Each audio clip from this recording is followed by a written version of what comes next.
रघुपती राघव राजा राम पतित पावन सीताराम म्हणा. रघुपती राघव राजा राम पतित पावन सीताराम.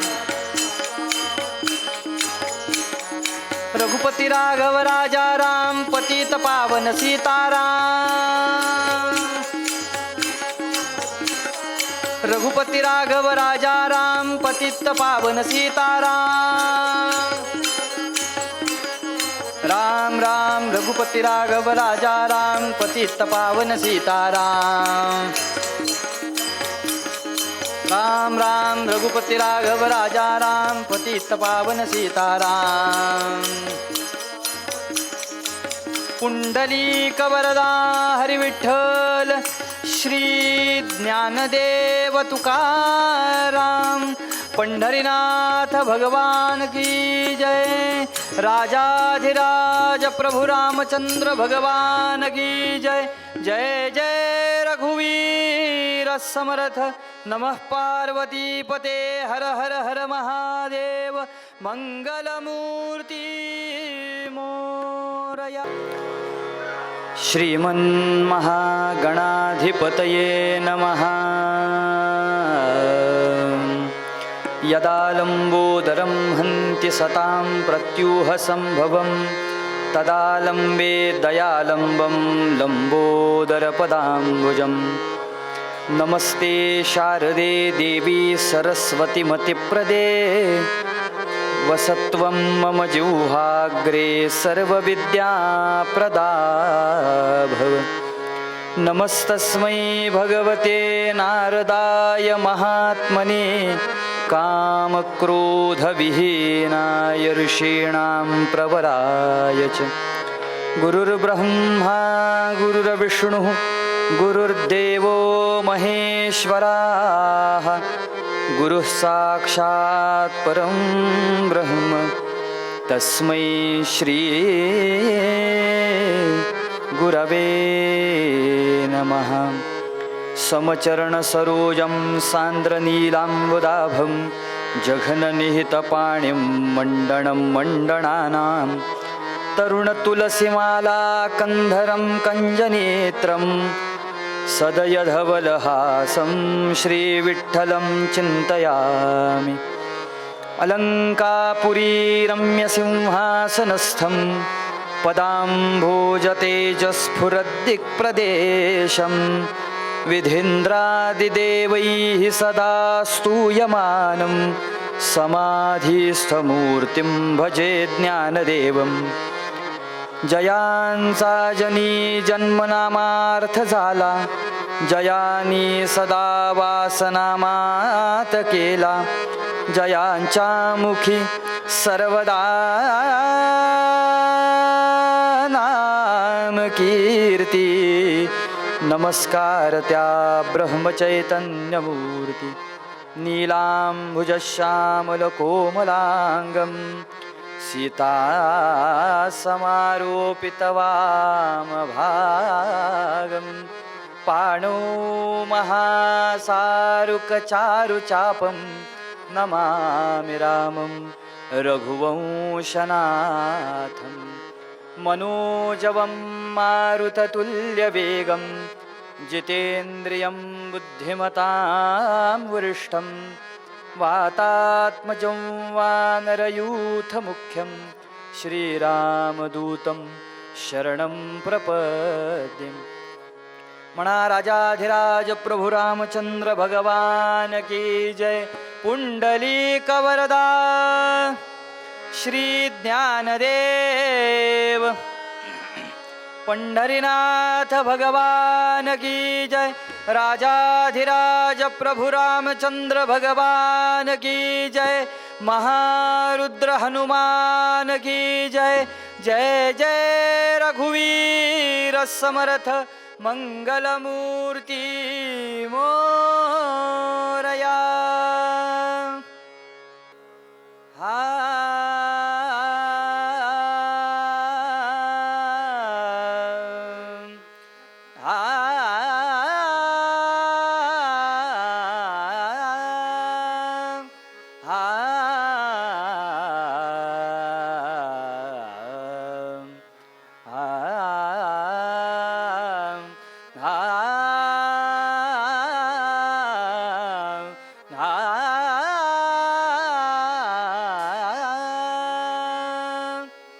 सावळे राम जय जय राम सावळे राम जय जय राम सावळे राम जय जय राम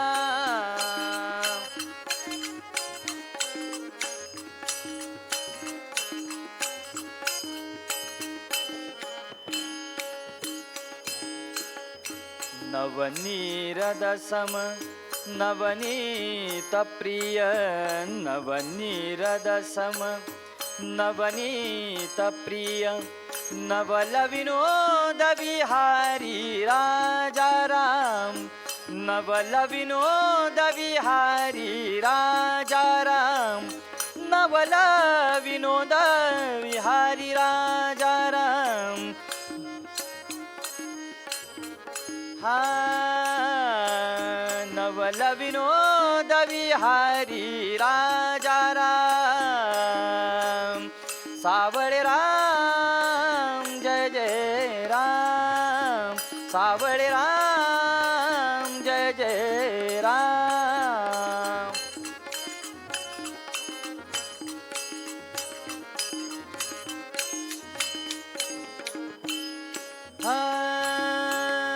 गोवर्धन धर गोपाल नरत गोवर्धन धर गोपाल नरत गोकुल संकट हारी राजा राम गोकुल संकट हारी राजा राम सावळे राम जय जय राम सावळे राम जय जय राम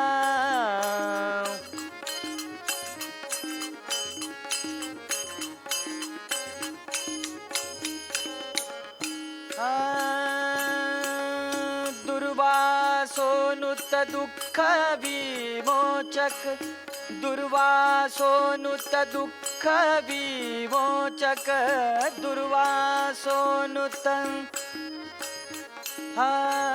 दुर्वासोनुत दुःख विमोचक दुर्जन संगम हारी राजा राम दुर्जन संगम हारी राजा राम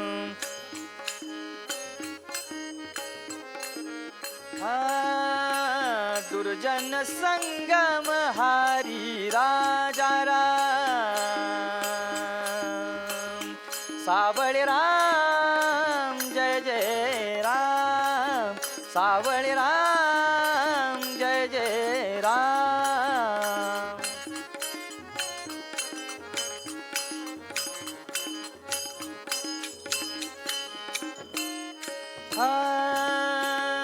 शरणागत दीना दीना शरणागत दीना दीना शरणागत दीना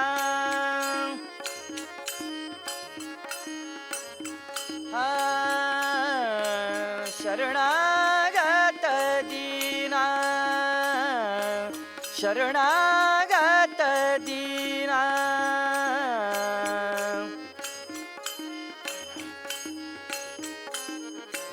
शरणागत दीना दीना शरणागत दीना चरणी नेई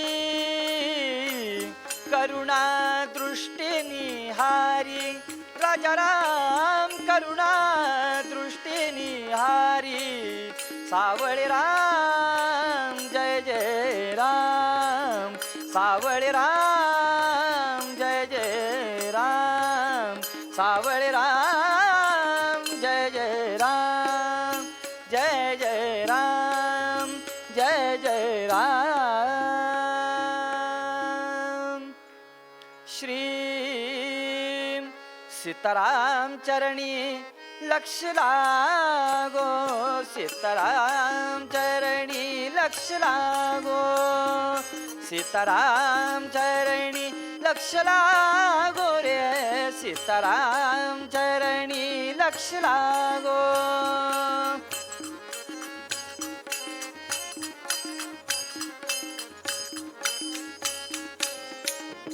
कीर्तन संगे रंगात देह वाहो, कीर्तन संगे रंगात देह वाहो, सीताराम चरणी लक्ष लागो, सीताराम चरणी लक्ष लागो.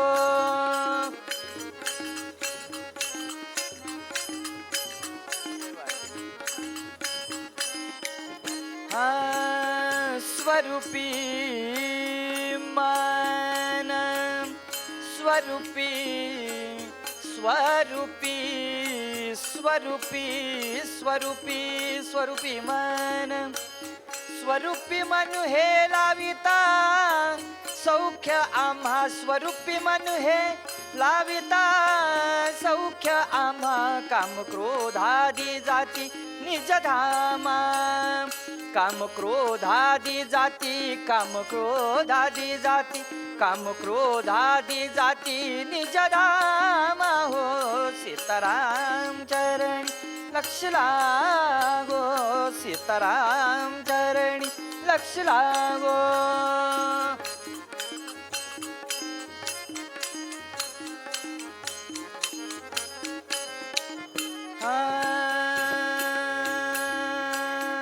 सद्रूप चिन्मय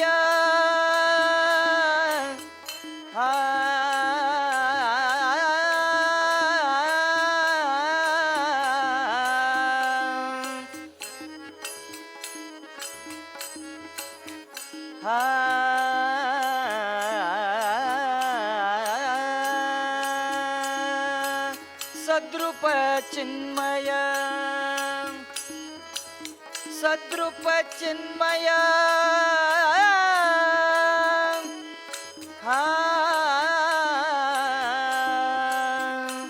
नारायण रूप ध्याऊ, सद्रूप चिन्मय नारायण रूप ध्याऊ, रूप ध्याऊ हो, रूप ध्याऊ, रूप ध्याऊ हो, रूप ध्याऊ, रूप ध्याऊ हो, रूप ध्याऊ. सद्रूप चिन्मय नारायण रूप ध्याऊ, सद्रूप चिन्मय नारायण रूप ध्याऊ, तन्मय होवनी, तन्मय होवनी, तन्मय, तन्मय होवनी, तन्मय होवनी बलवंत प्रेम गाऊ, तन्मय होवनी बलवंत प्रेम गाऊ रे, सीताराम चरणी लक्ष लागो, सीताराम चरणी लक्ष लागो, सीताराम चरणी लक्ष लागो, चरणी लक्ष लागो, चरणी लक्ष लागो. राम राम राम राम, सीताराम सीताराम. टाळी वाजवा, भजन करा. राम राम राम राम, सीताराम सीताराम. राम राम राम, सीताराम सीताराम. राम राम राम, सीताराम सीताराम. राम राम राम, सीताराम सीताराम. राम राम राम, सीताराम सीताराम. राम राम राम, सीताराम सीताराम. राम राम राम राम, सीताराम सीताराम. राम राम राम, सीताराम सीताराम. राम राम राम, सीताराम सीताराम. हो राम राम राम राम, सीताराम सीताराम. हा राम राम राम, सीताराम सीताराम. राम राम राम राम, सीताराम सीताराम. पुंडलीक वरदा हरी विठ्ठल, श्री ज्ञानदेव तुकाराम. पंढरीनाथ भगवान की जय. राजाधिराज प्रभु रामचंद्र भगवान की जय.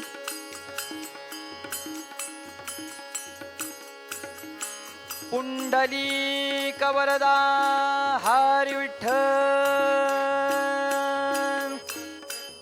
माऊली ज्ञानेश्वर महाराज की जय. जगद्गुरु तुकाराम महाराज की जय. शांती ब्रह्म एकनाथ महाराज की जय. म्हणा अनंत कोटी ब्रह्मांड नायक राजाधिराज सच्चिदानंद सद्गुरु श्री ब्रह्मचैतन्य महाराज की जय. ब्रह्मानंद महाराज की जय. जय जय रघुवीर समर्थ मंगलमूर्ती मोरया.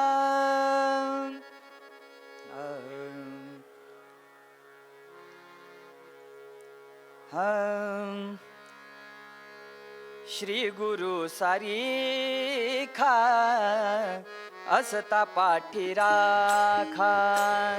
श्री गुरु सारीखा असता पाठी राखा. इतरांच्या लेखा कोण करी. इतरांच्या लेखा कोण करी. श्री गुरु सारीखा असता पाठी राखा. श्री गुरु सारीखा असता पाठी राखा.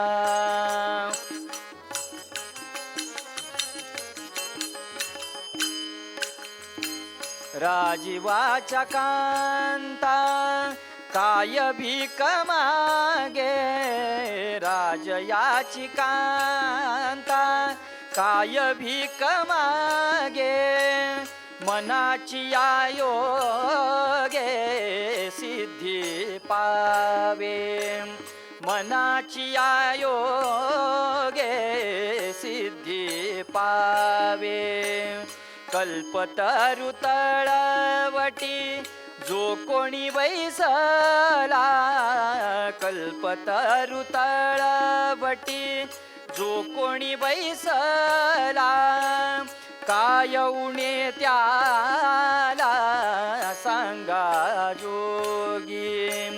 काय उणे त्याला सांगा जोगी. सांगा जोगी. ज्ञानदेव म्हणे तरलो तरलो. ज्ञानदेव म्हणे. ज्ञानदेव म्हणे. ज्ञानदेव म्हणे तरलो तरलो. साच उद्धरलो गुरु कृपे. आता उद्धरलो गुरु कृपे. गुरु कृपे. श्री गुरु सारीखा असता पाठी राखा.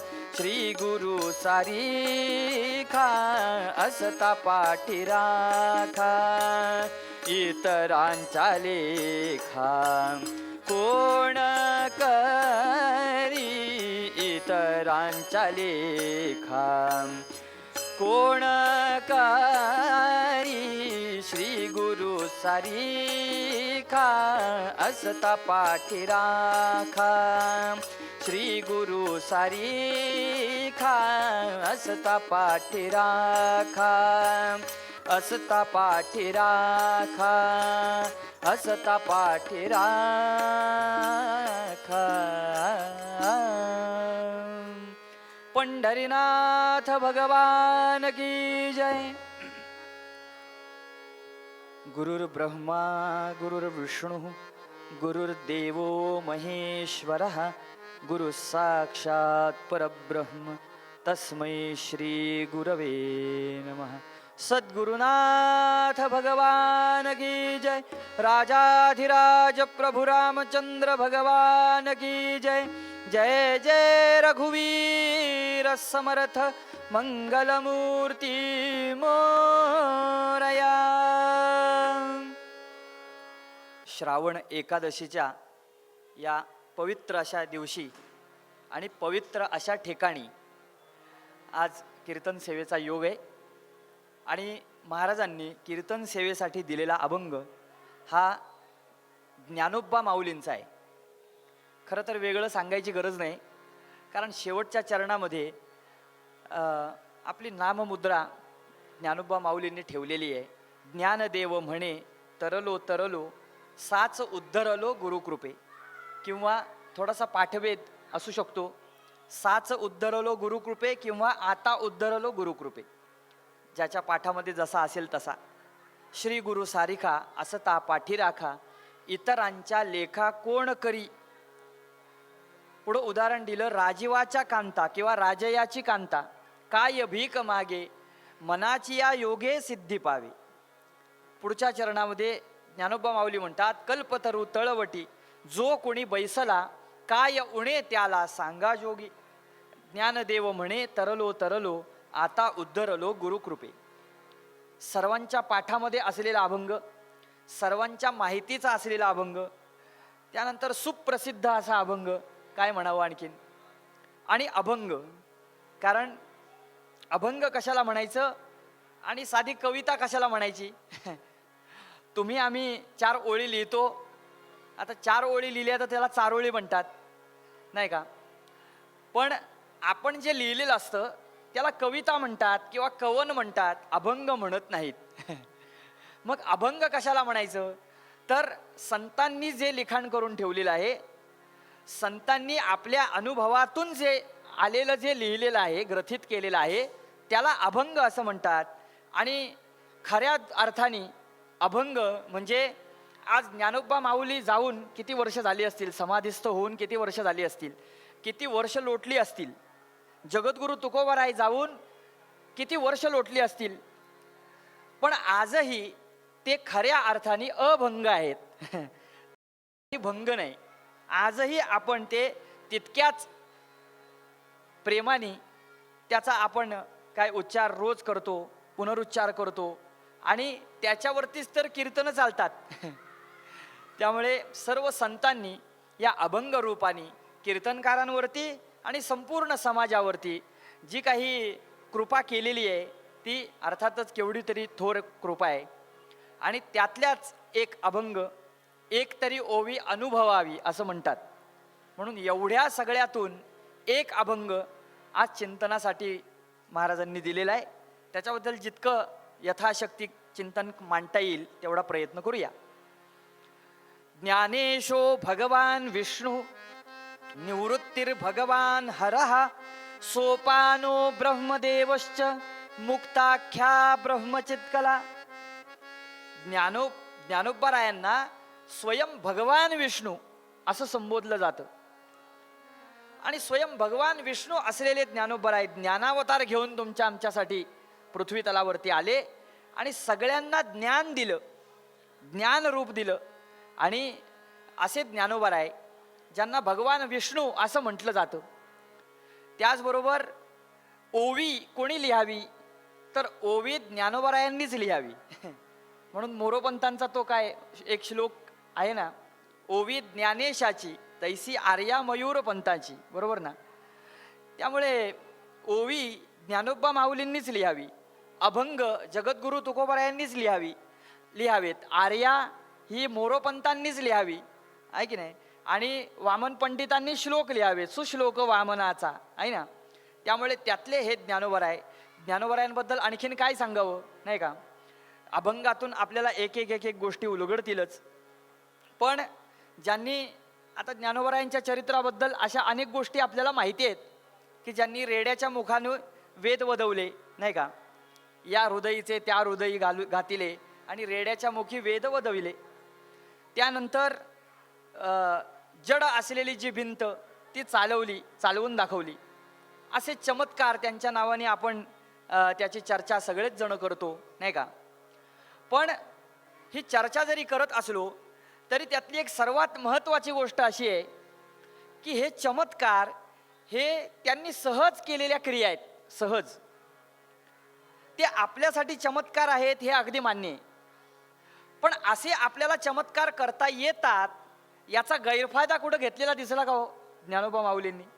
तर कुठेच गैरफायदा घेतलेला दिसला नाही. नाहीतर चला आता आळंदीवरून पंढरपूरला जायचंय, मग तसंही आपल्याकडे भिंत चालवता येते, म्हणून आळंदी पंढरपूर आपण भिंत चालवत जाऊया. असा दुरुपयोग कधी आपल्या सिद्धींचा ज्ञानोबा माऊलींनी केलेला नाही, आहे ना. त्यामुळे तेवढ्यापुरतं ते जे एक दाखवायचं होतं तेवढं फक्त दाखवलं, बस. याच्यापेक्षा आणखीन काय पाहिजे. असे ज्ञानोबा माऊली, की सद्गुरूंची कृपा, जेवढी सद्गुरूंची कृपा आहे त्या सद्गुरू कृपेबद्दलचं जे जे म्हणून काही सांगता येईल ते ते या अभंगामध्ये सांगावं, अशा दृष्टीनं ज्ञानोबा माऊलींनी ग्रथित केलेला हा अभंग आजच्या चिंतनासाठी घेतलाय. सद्गुरूंची थोरवी, श्री गुरूंची थोरवी कशी आहे हे ज्ञानोबा माऊली आपल्या अभंगातून, आपल्या अनुभवातून सांगतात. श्री गुरु सारिखा असता पाठी राखा, इतरांच्या लेखा कोण करी. म्हणजे सद्गुरूंसारखा जर पाठीराखा असेल तर इतर सगळ्या गोष्टींचं विचार करण्याची काय गरज आहे. इतरांच्या लेखा कोण करी. बरं, राजाची पत्नी, राजयाची कांता, काय भीक मागे. जर राजा पाठीमागे असेल, राजाची पत्नी आहे, ती रस्त्यावर जाऊन भीक कशाला मागेल. कारण का, राजासारखा पाठीराखा आहे ना. तसं सद्गुरूसारखा जर पाठीराखा असेल तर त्याच्या सत्शिष्याला किंवा त्याच्या विद्यार्थ्याला भीक मागावी कशाला लागेल. पुढच्या चरणामध्ये म्हणतात की कल्पतरू तळवटी जो कोणी बैसला, म्हणजे कल्पतरूच्या तळाशी जो कोणी बसेल आणि जे मनात येईल ते त्याची इच्छा कल्पतरू पूर्ण करणारे म्हटल्यानंतर त्याला इकडे तिकडे बघायची काय गरज आहे. जो कोणी बैसला, काय येऊने त्याला काय कमी पडणार आहे. या सगळ्या सद्गुरूंसाठी दिलेल्या उपमा आहेत. जसं राजा त्या राणीच्या पाठीशी असतो, त्यामुळे राणी मनात जे असेल ते मागेल आणि ते तिला मिळेल. जसं सद्गुरू रूप म्हणजे कल्पतरू रूपी सद्गुरू जर आपल्या पाठीशी असेल तर आयुष्यामध्ये काहीच कमी पडणार नाही, हे ज्ञानोबा माऊली म्हणतात. आणि ही सगळी उदाहरणं देता देता ज्ञानोबा माऊली स्वतःचा अनुभव सुद्धा सांगतात. ज्ञानदेव म्हणे तरलो तरलो. बघा, तुमच्या समोर माझंच उदाहरण आहे. काय की मी जसा तरुण गेलो आता उद्धरलो गुरुकृपे. हा अभंगाचा सरळ साधा अर्थ. पण लक्षात घ्या की ज्या वेळेला हा जीव जन्माला येतो, गर्भी असता सोहम सोहम आणि बाहेर येता कोहम कोहम. जोपर्यंत गर्भामध्ये आहे, अर्थात गर्भवास हा काही साधा सुद्धा नव्हे, नाही का. गर्भयातना ज्या काही असतात, किती यातना ते त्या गर्भालाच माहिती आहे ना. त्यामुळे सगळं त्या यातनातून देवा मला बाहेर काढ, यासाठी म्हणून मी काय म्हणत असतो, तो गर्भ काय म्हणत असतो, सोहम सोहम सोहम, मला इथून बाहेर काढा बाहेर काढा हे म्हणत असतो. पण बाहेर आल्यानंतर या मायेच्या पसाऱ्यात ज्या वेळेला तो येतो त्या वेळेला काय म्हणायला लागतो, कोहम कोहम, मी कोण मी कोण. मग आता मी कोण इथपासून कोहम इथपासून पुन्हा सोहम पर्यंत जर जायचं असेल तर त्यासाठी वाट दाखवणारा जो वाटाडे आहे त्याला सद्गुरू असं म्हणतात किंवा त्याला श्रीगुरू असं म्हणतात, आहे ना. म्हणजे जेव्हा आपण जन्माला आलोय त्यावेळेला या मायेच्या पसाऱ्यात आल्यानंतर आपल्याला कळत नाही काय करावं, आहे ना.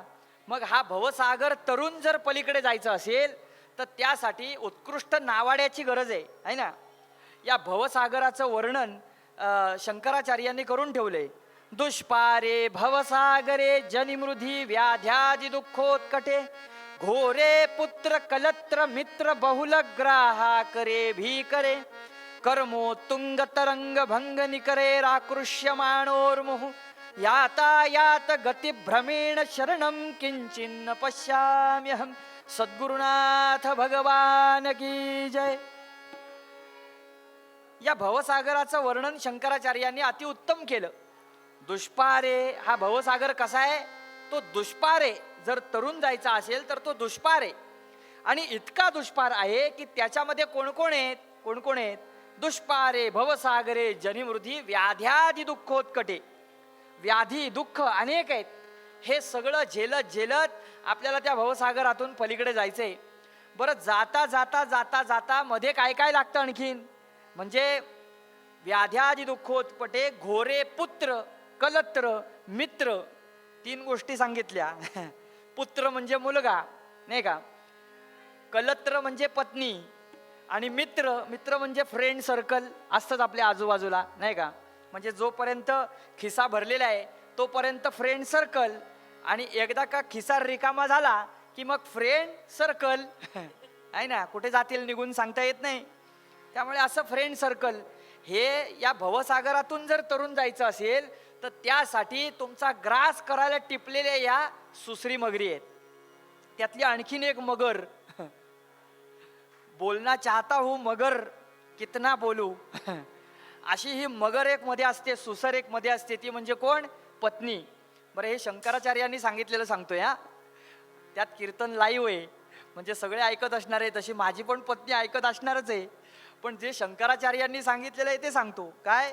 की या मगरी आणि सुसरी आहेत की ज्या तुमचा ग्रास करायला टिपलेल्या आहेत, की तुम्हाला खाऊन टाकणार आहेत, आणि त्यांच्यापासून वाचून आपल्याला पलीकडे जायचंय. पलीकडे तर या सगळ्या सुसरी मगरी आहेत. गोरे पुत्र कलत्र मित्र बहुलग्राहा करे भी करे, ग्रास करायला टिपलेले आहेत. पुन्हा कर्मोत्तुंग तरंग भंग निकरे, म्हणजे कर्माच्या ज्या लाटा आहेत त्या लाटा सुद्धा तुम्हाला गिळंकृत करायला म्हणून बसलेल्या आहेत. त्या एकावर एक येऊन आदळत आहेत आणि तुम्हाला बुडवू पाहत आहेत. आणि अशातून आपल्याला पलीकडे जायचे. कर्मोत्तुंग तरंग भंग निकरे राकृष्यमाणोर्मुहु, आणि याता यात गतिभ्रमेण शरणम किंचिन्न पश्याम्यहम. हे भवसागराचं वर्णन आहे. मग अशा या भवसागरातून, दुस्तर अशा असलेल्या भवसागरातून जर पलीकडे जायचं असेल, पार जायचं असेल, तर आपल्याकडं नाव आहे.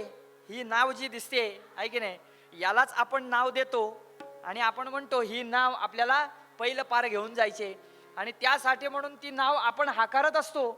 पण कधीतरी बघा बरं की आपल्याला ती काही सवय नसते. कधीतरी नदीवर आपण जातो, नदीच्या पहिलं पार पलीकडे जायचं असतं, आणि त्यावेळेला तिथं नावाडी नसतो, मात्र नाव असते, आणि आपण नावेमध्ये बसतो. नावाडी असताना आपल्याला भीती वाटते, तर नसताना आपली अवस्था काय होईल विचार करा. त्या नावेमध्ये बसलो आणि पलीकडे जायला निघालो, पण त्या नदीमध्ये कुठे भोवरे आहेत, कुठं खोल पाणी आहे, कुठं उथळ पाणी आहे, कुठं मोठ्या मोठ्या दगडी आहेत किंवा मोठे मोठे पाषाण आहेत, हे आपल्याला माहिती नसतं आहे ना. मग जर नदीच्या पहिलं पार जायचं असेल, नाव जरी आपल्याकडे असली तरी उत्तम नावाडी त्याच्यासाठी पाहिजे, आणि तो उत्तम नावाडी जोपर्यंत नाही तोपर्यंत त्या नदीच्या पहिलं पार आपल्याला जाता येत नाही. मग ही जी जीवन नौका आहे, या जीवन नौकेला जर भवसागराच्या पहिलं पार घेऊन जायचं असेल तर त्यासाठी उत्तम नावाडी नको का? तर तो उत्तम नावाडी म्हणजे कोण? तर श्री गुरु सारिखा असता पाठी राखा, इतरांच्या लेखा कोण करी, आहे ना. असा सद्गुरूंसारखा नावाडी जर समजा असेल तर आपण सहजगत्या तो भवसागर तरून जाऊ शकतो. म्हणून सद्गुरूंची आवश्यकता, श्री गुरूंची आवश्यकता आपल्याला किती आहे हे ज्ञानोबा माऊली आपल्या अभंगातून सांगतात. श्री गुरु सारिखा असता पाठी राखा. मात्र हे सगळं कुणासाठी चालले? की ज्याला भवसागर पहिलं पार जायचंय याच्यासाठी चालले, आहे ना. पण जसं मगाशी आपण म्हटलं त्याप्रमाणे मायेच्या पसाऱ्यात आलेला हा जीव या मायेतून बाहेर पडायलाच मागत नाही हो, बाहेर पडायलाच मागत नाही, आहे ना. त्यामुळे तो सगळं माझं माझं माझं माझं म्हणून या आयुष्यामध्ये काहीतरी मिळवत असतो. पण मिळवलेलं ते सगळं आपल्याला सोबत घेऊन जाता येतं का? काहीच सोबत घेऊन जाता येत नाही, काहीच नाही. त्यामुळे इतकं धन कमवतो त्यासाठी सकाळी लवकर लवकर उठायचं, अगदी काय नाईलाज असताना सुद्धा उठायचं. त्यानंतर लवकर लवकर आवरून बाहेर पडायचं. लोकल पकडायची असते, त्या लोकलमध्ये लोकलय, त्यामुळे ती लोकल पकडायची कशी हा विचार घरातच झालेला असतो. आणि हे सगळं करता करता एवढी सगळी दिवसभराची यातायात करायची कशासाठी? तर मला धन मिळालं पाहिजे यासाठी. बरं, मिळालेलं धन खर्च कुठे करतोय? नाही ना. त्या बँकेमध्ये ठेवलेलं आहे, ती बँक सुद्धा कधी डुबेल सांगता येत नाही. पण तरी सुद्धा इतकं धन कमवतो, सगळं जमवून ठेवतो. कशासाठी? आपल्याला काय म्हातारपणात उपयोगी पडेल म्हणून. पण म्हातारपणामध्ये त्याच धनाचा उपयोग करण्यासाठी म्हणून ते खर्च करायला जावं तर दात गेले, आहे ना. दात गेले. आता चांगलं चुंगलं खावं म्हटलं तर ते खाता येत नाही. आणि दात जरी चांगले असले, आता हल्ली कवळी लावता येते नाही का, कवळी लावता येते, फिक्स दात बसवता येतात, पण ते दात जरी असले तरी सुद्धा काहीतरी व्याधी जडलेले असतात, त्याला म्हणतात मधुमेह. आहे ना, मधुमेह. आणि तो जर समजा असेल तर कितीही खायचं म्हटलं तरी सुद्धा खाण्याची परवानगी डॉक्टर देत नाहीत, वैद्य देत नाहीत. मग त्या पैशाचा उपयोग काय? की ज्या वेळेला म्हातारपणात मला ते उपयोगी पडतील यासाठी जमवून ठेवले, पण त्याचा मला त्या वेळेला काहीही उपयोग होत नाही. मग मी काय काय कमवतो? धनानि भूमौ. हे सगळं धन कमवतो, पण ते राहतं कुठे? तर ते जमिनीमध्ये तसंच राहतं. आता सुभाषितकार जुने आहेत नाही का, त्यामुळे त्यावेळेला बँका वगैरे नव्हत्या. पण त्यावेळेला बँका नव्हत्या म्हणूनच, कोणी बँकवाले असतील तर रागवू नका, म्हणजे जे आहे ते मला आपलं सांगायचंय, पण कोणावरती कसली टीका करायची नाही किंवा काही नाही, जे आहे ते सांगायचं. त्यावेळेला बँका नव्हत्या म्हणून आपलं जे काही धन पैसे अडका जो काही होता तो सुरक्षित राहत होता. कारण का? धना आणि भूमौ, इथेच सगळी मजा आहे. त्यामुळे जे काही कष्ट करून धन कमवायचं ते पहिल्यांदा ते ठेवायचं कुठे यासाठी एक वेगळी पद्धत होती. पैसे ठेवण्यासाठी, सुरक्षित ठेवण्यासाठी. मग घरामध्येच एक खड्डा खणायचा, त्या खड्डा तो आतून शेणामातीने सारवायचा, त्याच्यामध्ये आपण जमवलेलं जे काही धन असेल ते त्या जमिनीमध्ये ठेवायचं. काय त्याच्यावरती तांदूळ ओतायचे किंवा त्याच्यावरती काय धान्य असेल ते ओतायचं, आणि त्याच्यावरती काय एक फळी ठेवायची, आणि त्याच्यावरती अंथरुणं ठेवायची किंवा त्याच्यावर पाण्याचे हांडे भरून ठेवायचे. इतकं सुरक्षित. कोण कशाला बघायला जायलो तिकडे? कितीही अगदी बिलंदर चोर जरी आला तरी सुद्धा त्याला इथे पैसे ठेवलेले आहेत कळणारच नाही अजिबात, आहे ना. म्हणजे सुरक्षित राहतील म्हणून आपण बँकांमध्ये पैसे ठेवायचे, आपलं धन काहीतरी जमा करून ठेवायचं. पण ती बँकच जर समजा डुबली तर काय करायचं, आहे ना. ही एक भीती आहेच. त्यामुळे हे धन जे काही आहे ते जमिनीमध्ये पुरून ठेवायची पहिली पद्धत होती. पण ज्या वेळेला हे धन जमा करून त्या जमिनीमध्ये ठेवलं, त्यानंतर मस्त काय भोजन केलं, आता चांगली झोप लागेल म्हणून झोपला, तो सकाळी उठलाच नाही हो. सकाळी उठलाच नाही, आणि त्याला लोक उठवायला गेले पण नाही नाही म्हणतो, नाही नाही म्हणतो, नाही नाही म्हणायला लागला. मग आता काय करायचं? मग सगळे लोकांनी आपल्या नातेवाईकांना वगैरे बोलवा आणि आता हळूहळू निघा.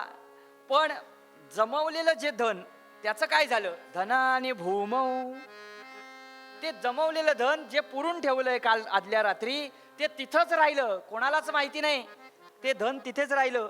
पण त्यातलं थोडंसं वरती जाताना घेऊन जातो, तर घेऊन जाता येतं का हो? त्यातला 1 रुपया सुद्धा आपल्याला वरती घेऊन जाता येत नाही. अहो, हे स्वर्गाच्या किंवा काय जिथं कुठं हा जीव जाणार असेल तिकडच्या गोष्टी चालल्या आहेत. पण मी म्हणतो की इथला 1 रुपया आपण जर अमेरिकेमध्ये गेलो, दुसऱ्या कुठल्या देशामध्ये गेलो, तर इथला 1 रुपया तिथं चालत नाही, तर तो स्वर्गात तरी कसा चालेल किंवा नरकात तरी कसा चालेल, जिथं कुठं जायचं असेल तिथं. त्यामुळे तो आपल्याला सोबत घेऊन जाता येत नाही. धना आणि भूमो ते ठेवलेलं आहे तिथेच राहतं, तिथेच. पशवश्च गोष्टे. चांगलं चुंगलं खायला पाहिजे. आज उपास आहे नाही का, उपास आणि उपवास त्याच्याबद्दल फार नाही बोलत नाही का, सगळ्यांना तुम्हाला माहिती आहे. पण खरा तर उपवास असायला हवा, घडायला हवा. पण आपण उपास करतो कारण आपल्याला फक्त काय म्हणतात, एकादशी आणि दुप्पट खाशी. उपास मज लागला सखे बाई, उपास मज लागला. खारका मोजक्या 10, उकडीले बटाटे 6, किस नुसता केला. सगळं खाऊन झालं एवढं, आणि तरी सुद्धा मैत्रिणीला सांगते उपास मज लागला सखे बाई, उपास मज लागला. अशी आपली अवस्था आहे. त्याच्यामुळे खायचं काय काय याच्यावर आपला उपास ठरतो, आहे ना. त्यामुळे काय असेल असो, पुन्हा तेच सांगतो, टीका नाही करायची, आला विषय म्हणून आपला सांगायचा एवढंच. मग आता उपवासाच्या दिवशी काय खिचडी करायची, साबुदाण्याची खिचडी ठरलेला. तसे उपवासाचे 135 पदार्थ म्हणून एक पुस्तक पण मिळतं म्हणतात. मी काही ते बघितलेलं नाही, पण अशा काय असं पुस्तक आणायचं, त्याच्यामधून वेगवेगळे पदार्थ करायचे. पण ते उपवासाचे सगळे पदार्थ हे असतात पित्तकर, आणि त्यासाठी म्हणून गोड असं छान कवडीचं दही जर मिळालं तर काय बाहेर येईल ना. त्याच्यामुळे त्या खिचडी बरोबर खायला दही पाहिजे. म्हणून घरामध्ये पशु म्हणजे काय, पशु पाळलेत, गाई म्हशी, आणि त्यात चांगलं दूध पाहिजे म्हणून गीर गाई हल्ली नवीन काय काय आले नाही का. त्यामुळे असे आपण गोधन जमा केलं, आपल्या गोठ्यामध्ये सगळं बांधून ठेवले. ज्या ज्या वेळेला आपल्याला हवं असेल त्यावेळेला उत्तम दूध, त्यानंतर उत्तम दही आपल्याला मिळालं पाहिजे, मग ताक मिळालं पाहिजे, तूप चांगलं खायला मिळालं, सगळे पदार्थ साजूक तुपात केले पाहिजेत. मग अशासाठी म्हणून गोधन जमा केलं. पण ज्या वेळेला काय निजधामी जायचं असतं, परलोक मार्गी जायचं असतं, त्यावेळेला एवढं जे गोधन जमा केलंय त्यातली एखादी गाय मला सोबत घेऊन जाता येते का? तर मला त्यातली एकही गाय सोबत घेऊन जाता येत नाही. धना आणि भूमौ तसंच पशवश्च गोष्टी, परमार्गी जात असताना गाय घेऊन जाता येत नाही. ते सगळं जे काय आहे ते इथंच सोडून जायचं असतं, त्यात गोठ्यात तशाच बांधलेल्या निघून जायचं. तसंच भार्या गृहद्वारी ऐसी कीर्तन मर्यादा या संतांचे घरची. त्यामुळे भार्या, आता नवनवीन गोष्टी आलेल्या आहेत नाही का, वधूवर सूचक मंडळात नाव नोंदवायचं, सगळ्या आपल्या ज्या काही गोष्टी आहेत त्याच्यामध्ये लिहून ठेवायच्या. कशी पत्नी पाहिजे, अशी पाहिजे, तशी पाहिजे. त्यानंतर काय हुंडा भरपूर घेऊन आली पाहिजे. आता हुंडा नाही म्हणायचं, हुंडाबंदी आहे ना, त्यामुळे त्याला काय म्हणायचं, वरदक्षिणा, असं त्याला उत्तम नाव द्यायचं. आणि वरदक्षिणा, आम्ही कुठे हुंडा घेतला, आम्ही वरदक्षिणा घेतली. म्हणून वरदक्षिणा घ्यायची आणि तिनं ती वरदक्षिणा भरपूर आणली पाहिजे. येताना तिनं भरपूर काहीतरी आणलं पाहिजे, ती सुरूप असली पाहिजे. त्यानंतर तिनं इथं आल्यानंतर वेगवेगळे सुग्रास असं भोजन करून आपल्याला दिलं पाहिजे. या सगळ्या गोष्टी आपण त्याच्या त्या यादीमध्ये लिहिलेल्या असतात. आणि एवढं सगळं सुंदर बघून एखादी एखादी म्हणजे पत्नी आपल्या घरी आणायची. आणि पण ती पत्नी आपल्याला सोबत घेऊन जाता येते, एवढं सगळं आहे ते. पण एवढं सगळं बघून तिला घेऊन आलो, पण म्हणून तिला सोबत घेऊन जाता येत नाही. पण मग तिनं कुठपर्यंत यायचं असतं? सुभाषितकारांनी सांगून ठेवलं, भार्या गृहद्वारी. म्हणजे याच्यामध्ये एक सिद्धांत सुद्धा आहे की स्त्रियांनी स्मशानापर्यंत जाऊ नये. म्हणजे ही रुपयाची दुसरी बाजू आहे. एक बाजू जशी येते तशी दुसरी बाजू सुद्धा त्याच्याबरोबर येतेच. ती सांगायला पाहिजे असं नव्हे, पण हल्ली सांगायलाच पाहिजे. कारण स्त्रियांनी कधी स्मशानात जाऊ नये. पण आता तो जमाना आलेला आहे ना, 50-50% काहीतरी आरक्षण वगैरे वगैरे वगैरे. पण अहो खरं म्हणाल तर हे 50% आणि 50% आरक्षण हे सगळं कागदावरचं आरक्षण आहे ना, कागदावरचंही सगळं हे. पण आपल्या धर्माने स्त्रीला 100% आरक्षण दिलेलं आहे, 100%. कारण खरी गोष्ट आहे ना, नारी निंदा मत करो नारी नरकी खान. आणि म्हणजे अशी जर समजा नारी असेल तर तिची निंदा करू नका, असं कबीर महाराज सांगतात आहे ना.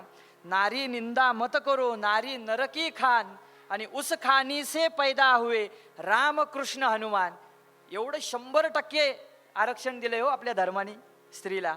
पण तरी सुद्धा काहीतरी मर्यादा आहेत आणि त्या मर्यादा तिनं सांभाळायला हव्यात. हे सुभाषितकार इथं असं सांगतात काय की भार्या गृहद्वारी, तिनं कुठपर्यंत यायचं, फक्त घराच्या दारापर्यंतच. पलीकडं तिला यायची परवानगी नाही, तिला सोबत घेऊन जायची परवानगी नाही. त्यामुळे ती दरवाजापर्यंतच येते घराच्या. भार्या गृहद्वारी जनस्मशाने. मगाशी आपण म्हटलं ना, मित्र, सगळे मित्र आपण गोळा करतो, फ्रेंड सर्कल. पण सगळा लोकसंग्रह जो आपण गोळा केलेला आहे, तो गोळा केलेला लोकसंग्रह कुठपर्यंत येऊ शकतो? त्यातला अगदी जीवश्च कंठस्थ मित्र, त्याला जर समजा सांगितलं, बाबा रे आता निघालोय मी परलोक यात्रेला, त्यामुळे तू येतोस का माझ्यासोबत? येईल तो कितीही जीवश्च कंठस्थ जरी असला तरी एक तर तो येणार नाही, आणि त्यातून हो येतो असं म्हणाला तरी सुद्धा आपल्याला त्याला सोबत घेऊन जाता येत नाही. मग तो कुठपर्यंत येऊ शकतो? तो फक्त स्मशानापर्यंत येऊ शकतो आहे ना. भार्या गृहद्वारी जनस्मशानी, त्याच्या पलीकडे घेऊन जाता येत नाही. देहश्चितायाम, म्हणजे हा देह रंगवण्यासाठी सजवण्यासाठी किती खर्च केला आत्तापर्यंत, अनेक गोष्टी खर्च केला. त्यामुळे उत्तम कपडे असले पाहिजेत, त्यानंतर वेगवेगळं काहीतरी चेहऱ्याला थापायचं असतं ते थापतात. त्याच्यानंतर अनेक गोष्टी अशा केल्या जातात की हा देह, माझा देह कसा चांगला दिसला पाहिजे आणि आरोग्य चांगलं राहिलं पाहिजे, इथपर्यंत ठीक आहे. पण त्याच्यासाठी एवढा खर्च करायची खरी तर गरज नाही, नाही का. चांगलं चुंगलं खाल्लं व्यवस्थित, वेळच्या वेळी 2 वेळचं जेवण, एकदाचा नाश्ता जो काय असेल तो वेळेत आणि व्यवस्थित केला तर हा देह जसा आहे तसा उत्तम आणि सुदृढ राहू शकतो आहे ना. आपल्याला विज्ञानाने किंवा आयुर्वेद शास्त्राने आपल्याला हे सांगितले.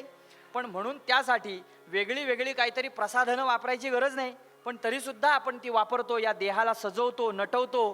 पण असं जरी किती असलं, या देहाला जरी जपून ठेवलं तरी सुद्धा तो देह आपल्याला वरती घेऊन जाता येतो का? तर नाही घेऊन जाता येत. एकमेव फक्त जगद्गुरु तुकोबरा आहे की जे हा जड देह वरती घेऊन गेले असं म्हणतात, आहे ना. घेऊन गेले.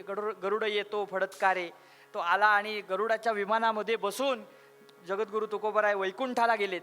म्हणजे हे आपल्याला माहिती आहे. त्यामुळे एकमेव जगद्गुरु तुकोबराय जे सदेह वैकुंठाला जाऊ शकतात. पण तुमचं आमचं कामच नाही होते. त्यामुळे हा देह कितीही रंगवला, कितीही जपला तरी तो आपल्याला सोबत घेऊन जाता येत नाही. तो कुठपर्यंत घेऊन जाता येतो? फक्त चितेपर्यंत. देहश्चितायाम परलोक मार्गे.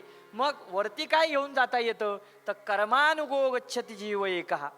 जी कर्म काही जी केलेली आहेत ती सगळी कर्म आपल्याला त्याचं ते गाठोडं बांधायचं. पुण्य आणि पाप अर्थातच त्याचं सगळं पुण्यकर्म आणि पापकर्म जे काय आपल्याकडून घडलेली आहेत त्याचं गाठोडं घ्यायचं. त्याची जमा पुंजीच फक्त वरती घेऊन जाता येते. आणि तिथं गेल्यानंतर त्याचा हिशोब करावा लागतो. आणि त्याचं ज्या वेळेला काय समसमान होईल त्यावेळेला ते ठरवतात तुमचं काय करायचं. ते ठरवतात तुमचं काय करायचं. मग हा नरदेह जो मिळालेला आहे उत्तम, मग या नरदेहातून जर समजा काय भगवंतापर्यंत जायचं असेल, त्या परलोक मार्गामध्ये उत्तम जायचं असेल आणि पुन्हा येणं आणि पुन्हा जाणं, पुन्हा येणं आणि पुन्हा जाणं ही जी येरझार आहे, ही येरझार जर समजा संपवायची असेल तर त्यासाठी उत्तम असं जे काही साधन असेल तर ते म्हणजे सद्गुरूंचं साधन आहे. आणि असा सद्गुरू जर समजा आपल्या पाठीशी असेल तर तो आपल्याला हे करू देणारच नाही, आहे की नाही. त्यामुळे हे सगळं आहे ते कुणासाठी आहे? अर्थातच ज्याला परलोक मार्गी जात असताना वरती गेल्यानंतर, वरती म्हणजे आता आपण म्हणायचं की तो वैकुंठ कुठे आहे, तर वरती आहे. ओम भू ओम भुवहा स्वहा महा जना तपा सत्य. हे सगळे लोक पृथ्वीच्या वरती आहेत म्हणून वरती म्हणायचं एवढंच. पण तिथं गेल्यानंतर आपल्याला पुन्हा परत यायचं नाहीये. यासाठी म्हणून जो वरती जाणारा असेल त्यासाठीच फक्त या सगळ्या गोष्टी सांगता येतील, आहे की नाही. की सद्गुरू सारिखा असता पाठी राखा, इतरांच्या लेखा कोण करी. असा सद्गुरू जर समजा आपल्या पाठीशी असेल तर इतरांच्या लेखा कोण करी. गरज नाही सगळ्या गोष्टींची, आहे ना. म्हणजे लौकिक गोष्टींमध्ये आपण जे अडकून बसलेलो आहे तर त्यांच्यासाठी हे सांगून काय उपयोग, नाही का. त्यामुळे जर पहिलं पार जायचं असेल तर सद्गुरूंसारख्या नावाड्याची अत्यंत गरज आहे. आणि सद्गुरू सेवा अर्थातच कोणतीही विद्या मिळवायची असेल किंवा सद्गुरूंची सेवा केल्याशिवाय हा मेवा मिळत नाही, आहे ना. ज्ञान असल्याशिवाय काय उपयोग आहे. मग ते ज्ञान जर समजा हवं असेल तर सद्गुरूंचा अनुग्रह असल्याशिवाय आपण भगवंतापर्यंत जाऊ शकत नाही. सद्गुरु अनुग्रहाविण सद्गुरु अनुग्रहाविण हरिला जो कठीण सर्वथा पटणे.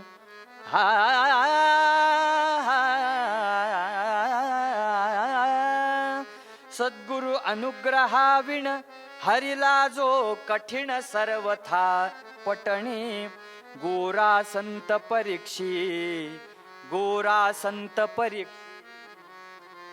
मस्तकी हाणोनी सर्वथा पटणे. रामा रामा रामा हरे हरे रामा रामा रामा रामा सीतापते रामा रामा रामा रामा रघोत्तमा रामा रामा रामा रामा हरे हरे रामा रामा.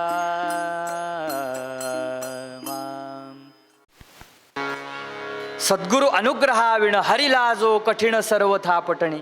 म्हणजे आता नामदेवरायांची कथा तुम्हा आम्हाला सगळ्यांना माहिती आहे, पण तरीसुद्धा नामदेवराय भगवंत ज्यांच्या हातून जेवले ही कथा आपल्याला सगळ्यांना माहिती आहे.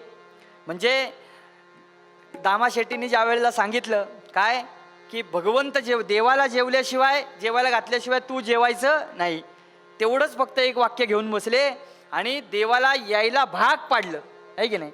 आणि मग देव आले, जेवले वगैरे, आपल्याला ती कथा सगळी माहिती आहे. पण असं जरी असलं तरी सुद्धा एकदा या सर्व संतांची परीक्षा झाली एका ठिकाणी. कुठे परीक्षा झाली तर सगळे संत गोरोबा काकांच्या इथे जमा झाले होते. सगळी संतांची मांदियाळी तिथं जमली होती. आणि त्या मांदियाळीमध्ये अर्थातच नामदेवराय सुद्धा होते. तीर्थावळीतली ही कथा आहे. आणि तीर्थयात्रेला सगळे जात असताना सगळे गोरोबा काकांच्या इथं जमलेत आणि गोरोबा काकांचं काम सुरू आहे. तो जो काय माठांचा जो आवा आहे तो आता पूर्ण झालेला आहे आणि त्यातली ती राख जी काही आहे ती आजूबाजूला करून त्यातले जे चांगले पक्के झालेले सगळे माठ आहेत ते बाजूला काढायचे, कच्चे असलेले बाजूला काढायचे, असं हे सगळं सुरू आहे गोरोबा काकांचं काम. सगळी संतांची मांदियाळी तिथं जमलेली आहे आणि ही छोटीशी मुक्ताबाई, मुक्ताख्या ब्रह्मचित्कला आपण मगाशी म्हटलंय. तर या मुक्ताबाईनं काय करावं, गोरोबा काकांच्या इथे गेली आणि गोरोबा काका कसं काम करतायत ते बघत होती, निरीक्षण चाललं होतं. तर त्यावेळेला गोरोबा काका काय करायचे की त्यातला एक माठ उचलायचा आणि त्यांच्या हातामध्ये एक लाकडी अवजार होतं, त्याला काय थापटणं म्हणतात, थापटणं. तर तो जो माठ आहे त्याला आतून हात लावायचा आणि ते पक्क आहे का कच्चं आहे हे बघायचं. तर त्याच्यावरती एक विशिष्ट टणत्कार असा आवाज आला की ते पक्क आहे. आणि जर समजा तसा टणत्कार नाही आला, असाच बरोबर असा टणत्कार जर नाही आला तर कच्चं आहे, अर्थातच ते बाजूला ठेवायचं. असं हे सगळं चाललं होतं. त्यावेळेला मुक्ताबाईनं गोरोबा काकांना विचारलं, महाराज तुम्ही हे काय करताय? त्यावेळेला त्यांनी सांगितलं, कच्चं बाजूला काढतोय आणि पक्क बाजूला काढतोय. पक्की जी काही आहेत माठ मडकी ती सगळी बाजारामध्ये द्यायची आणि कच्ची जी आहे ती इथंच ठेवायची, ती बाजारात देऊन चालणार नाही. मग आता काय करायचं? तर त्यावेळेला मुक्ताबाईंनी सांगावं की अहो गोरोबा काका, मग देवाने बनवलेली ही जी मडकी आहेत ना, हे जे माठ आहेत ते कच्चे आहेत का पक्के आहेत, कसे काय ओळखायचे, कसे ओळखायचे? तर या थापटण्याने ते ओळखता येतील का? आता गोरोबा काकांनी सांगावं. त्यातली काय म्हणण्याची जी गोष्ट आहे ती सगळी गोरोबा काकांच्या लक्षात आहे, बरोबर त्यांना बरोबर कळलंय काय कळायचं ते. आणि मुक्ताबाईंनी सांगावं की बघता येतील का तपासून? त्यावेळेला गोरोबा काकांनी सांगावं काय की बघ तूच, जमतंय का तुला तपासून? म्हणून तिच्या हातामध्ये ते थापटणं दिले. आणि अर्थातच जिथं ज्ञान असतं तिथं खरं तर अहंकार असतोच असतो. पण ज्या वेळेला ही मुक्ताबाई ज्ञानादादाच्या समोर जाऊन उभी राहिली त्यावेळेला ते ज्ञानोबा माऊली येतो, त्यामुळे त्यांनी मान खाली घातली. का? बघ बरं कच्चं आहे का पक्क आहे. खरं ज्ञान जे असतं ते नम्र असतं, आहे की नाही? म्हणजे कितीही विद्या जरी असली तरी सुद्धा नम्रपणा जर समजा असेल, विद्या विनयेन शोभते, आहे ना? त्यामुळे अशी विद्या ही विनयानंच शोभते. म्हणून ज्ञानोबा माऊलीने आपलं काय डोकं खाली करून दाखवले आणि मुक्ताबाईनी त्याच्यावरती काय जरा थापटून बघितलं. त्यावेळेला म्हणावं काय पक्क आहे, हा पक्क आहे. आणि असं करत करत करत करत सगळ्या संतांची काय डोक्यावरती थापटणं मारून बघते. आणि शेवटच्या वेळेला नामदेव महाराजांची पाळी आलेली आहे, नामदेव महाराजांची वेळ.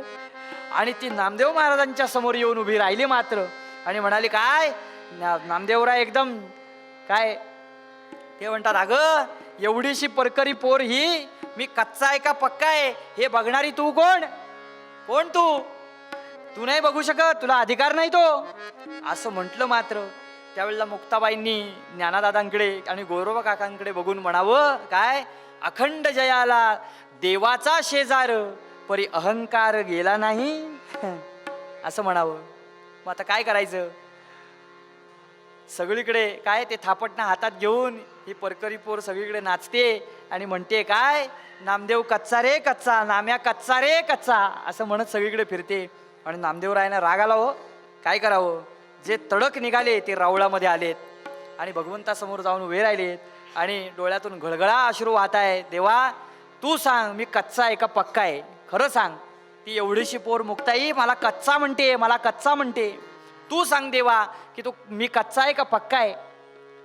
त्यावेळेला आधी देव लवकर आलेच नाहीत. पण हा डोकं बी आपटून घ्यायचा म्हणून देव आले आणि म्हणाले काय तुला हवं असलेलं उत्तर सांगू का जे आहे ते सांगू? जे आहे ते सांगू का तुला हवंय ते उत्तर देऊ?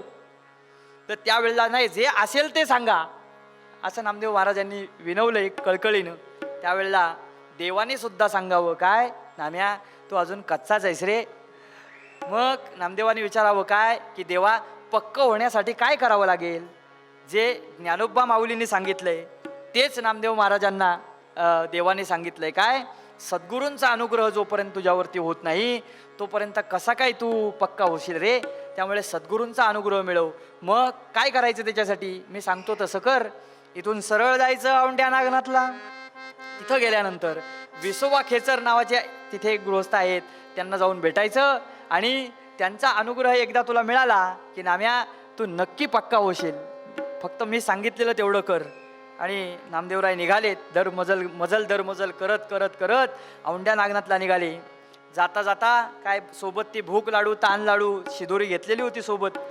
आणि एका झाडाखाली येऊन ती शिदोरी सोडून दुपारच्या वेळेला प्रसाद ग्रहण करतायत. आणि तो प्रसाद ग्रहण करता करता एक श्वान आले तिथून आणि नामदेव महाराजांच्या हातातली भाकरी पळवली. आणि त्यावेळेला नामदेव महाराजांनी काय करावं तर एक दगड घेतला हातामध्ये आणि ते त्या श्वानाच्या मागे लागलेत. ए भाकरी दे, माझी भाकरी दे. आणि लांबवर ते श्वान निघून गेलं. आणि लांब गेल्यानंतर तिथून आवाज आला, नाम्या अजून कच्चा रे कच्चा. मजल दर मजल करत करत नामदेवराय निघालेत, औंढ्या नागनाथला आले. आणि इथं आल्यानंतर त्या शिवालयामध्ये गेलेत जिथं विसोबा खेचर आहेत. अर्थात हे विसोबा खेचर कोण आहेत? अर्थातच ज्या विसोबांनी ज्ञानोबा माऊलींना त्रास दिला आहे की नाही, त्यांच्या सगळ्या कथा आपल्याला माहिती आहेत. तर त्या वेळेला जेव्हा हे विसोबा ज्ञानोबा माऊलींचं हे सगळं ज्ञान बघितल्यानंतर त्यांना शरण आले आणि त्यावेळेला खेचरी मुद्रा लावून त्या शिवालयामध्ये आराधना कर असं सांगणारे ज्ञानोबा माऊली आहेत. आणि ज्ञानोबा माऊलींचा अनुग्रह असलेले हे विसोबा खेचर आहेत. आणि तिथं गेल्यानंतर खेचरी मुद्रेमध्ये असलेले हे तिथं गेलेत नामदेवराय. आणि तिथं ते विसोबा खेचर कसे झोपलेले आहेत, तिथं शिवलिंगावरती पाय ठेवलेत आणि झोपलेत, वृद्ध अवस्थेमध्ये आहेत. आणि तिथं नामदेव महाराज नमस्कार केला आणि बघतात तारे कोण आहे हा, कोण आहे. एवढं पण समजू नये, देवावर पाय ठेवून झोपतात, समजत नाही एवढं. असं म्हटल्यानंतर अहो आजोबा हे पाय उचला आणि अहो बाजूला ठेवा, देवावर पाय ठेवून झोपलायत तुम्ही. त्यावेळेला त्या वृद्ध गृहस्थांनी सांगावं, काय तुम्ही कोण आहात मला माहिती नाही, पण माझ्यावरती एक कृपा कराल की जिथं देव नाही तिथं माझे पाय ठेवाल. जिथं देव नाही तिथं माझे पाय ठेवाल. त्यावेळेला नामदेव महाराजांनी रागारागाने पाय उचलावेत आणि बाजूला नेऊन आपटावेत. जिथं पाय ठेवतील तिथं शिवलिंग निर्माण व्हावं. तिथून उचलले आणखीन तिसऱ्या ठिकाणी ठेवले, तिथं सुद्धा शिवलिंग निर्माण व्हावं. त्यावेळेला या वृद्ध गृहस्थांचा अधिकार काय आहे हे लक्षात आलं. आणि नामदेव महाराजांनी साष्टांग दंडवत प्रणिपात केला. आणि विसोबा खेचरांचा ज्या वेळेला अनुग्रह झाला त्यावेळेला देव नाही अशी जागा शोधून सापडणार नाही, आहे ना. भूजल तेज समीरख रवी शशी काष्ठादिकी असे भरला, स्थिरचर व्यापुनी अवघा तो जगदात्मा दशांगुळे उरला. सगळीकडे पुरून तो उरलाय. किती? दशांगुळे उरला. म्हणजे तो आपल्याच हृदयामध्ये आला आणि तिथं तो राहतोय, नाही का. पण तरी सुद्धा तो देव आपण कुठे शोधायला जातो? आपल्यात आत वळून न बघता बाहेरच सगळीकडे शोधायला जातो, आहे की नाही. त्यामुळे तो देव आपल्याला सापडत नाही. मग तो देव आतमध्येच आहे हे सांगणारे कोण असतात? तर अर्थातच सद्गुरू असतात, नाही का. त्यामुळे विसोबांचा अनुग्रह झालाय आणि नामदेव महाराज पुन्हा आपल्या गावी निघाले.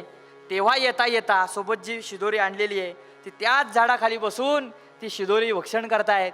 आणि तेव्हाच पुन्हा तेच काळं श्वान आलंय आणि भाकरी पळवली आणि लांब निघालं. त्यावेळेला मात्र आता बदल आहे. आता बदल आहे. काय बदल झालाय? अनुग्रहाचा केवढा मोठा बदल आहे, नाही का. त्यामुळे आता दगड नाही आहे हातात, आता हातामध्ये तुपाची वाटी आहे.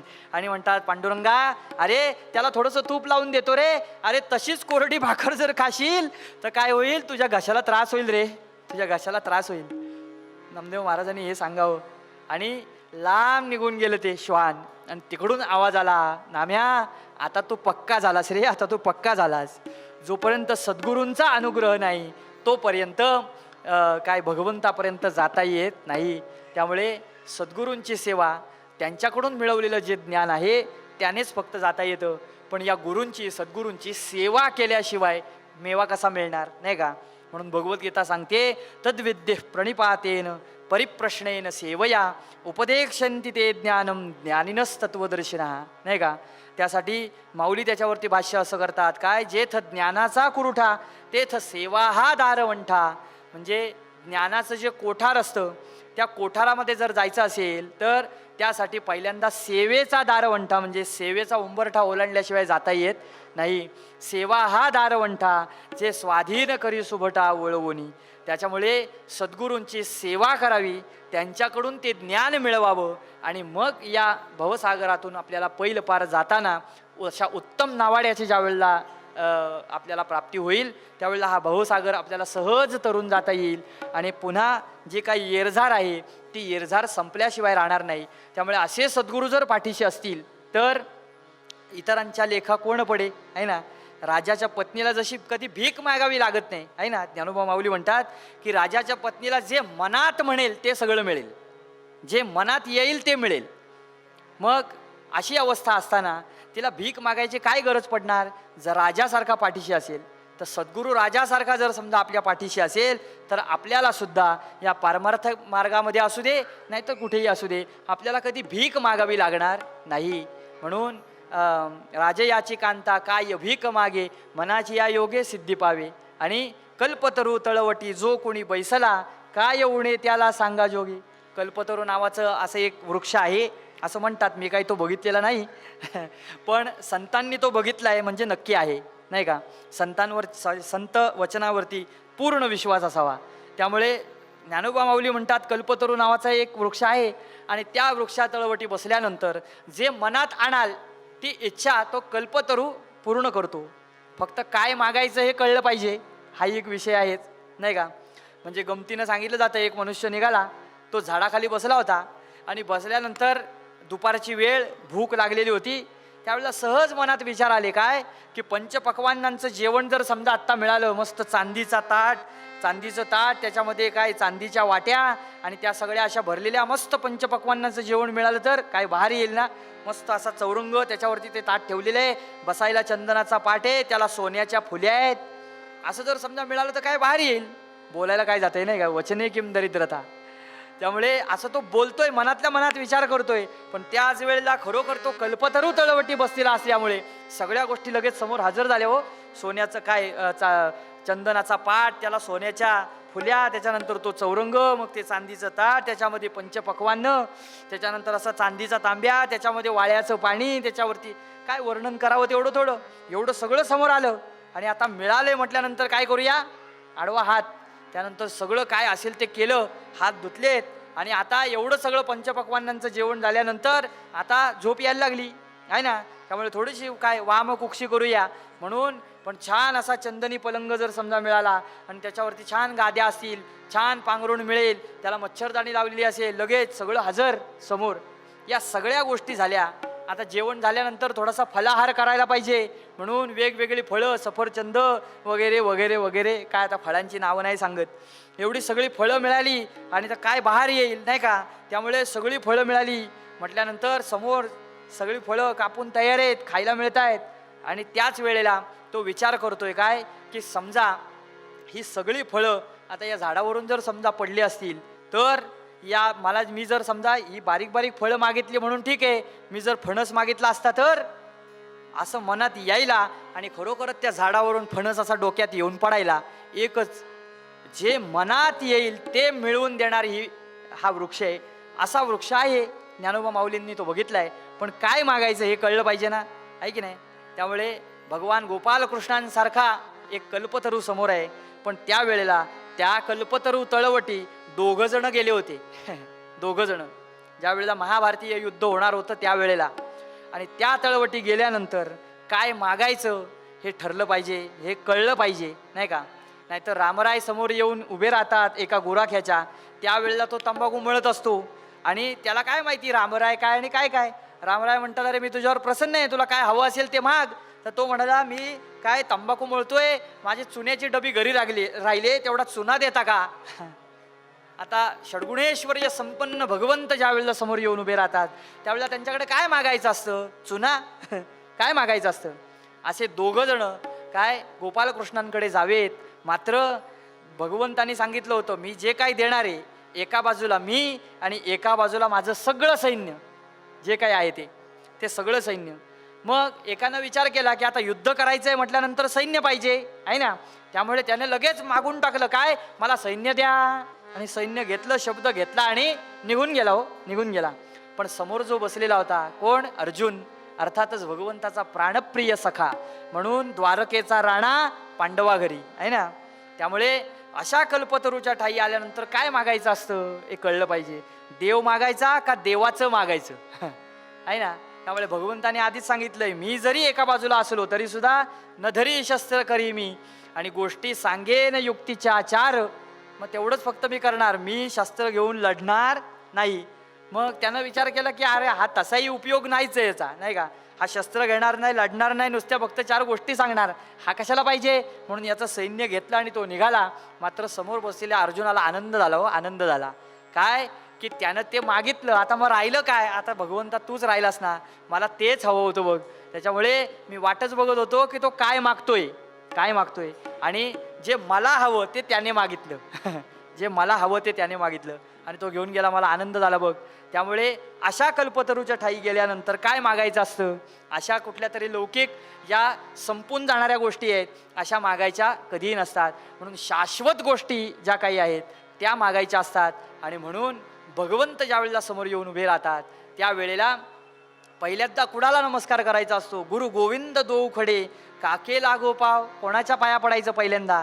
पण कबीर महाराज म्हणतात काय की ज्या वेळेला अशी अवस्था येईल त्यावेळेला पहिल्यांदा सद्गुरूला नमस्कार करायचा आणि मग देवाला नमस्कार करायचा. का, कारण देव भेटवणारे कोण आहेत, तर अर्थातच सद्गुरू आहेत. त्यामुळे पहिल्यांदा सद्गुरूंच्या पाया पडायचं, नमस्कार त्यांना पहिला आणि मग देवाला, आहे ना. म्हणून नाथांना ज्या वेळेला दत्तदर्शन झालं त्यावेळेला सुद्धा पहिला नमस्कार कोणाला केला असेल तर जनार्दन पंतांना पहिला नमस्कार. मी तूपणाची झाली बोळवणं, एका जनार्दनी श्री दत्त ध्यान.